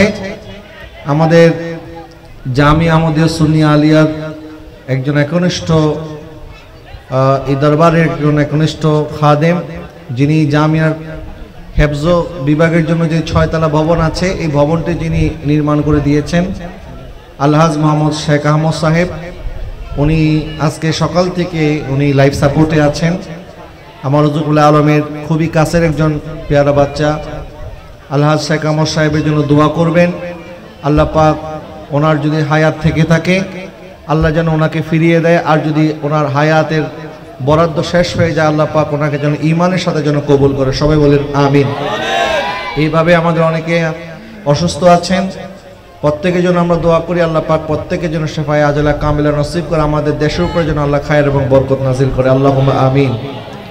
আলহামদুলিল্লাহি রাব্বিল আলামিন আর রহমানির রহিম মালিকি ইয়াউমিদ্দিন ইয়্যাকা না'বুদু ওয়া ইয়্যাকা নাস্তাঈন ইহদিনাস সিরাতাল মুস্তাকিম সিরাতাল লাযীনা আন'আমতা আলাইহিম গায়রিল মাগদুবি আলাইহিম ওয়ালাদ-দাল্লিন।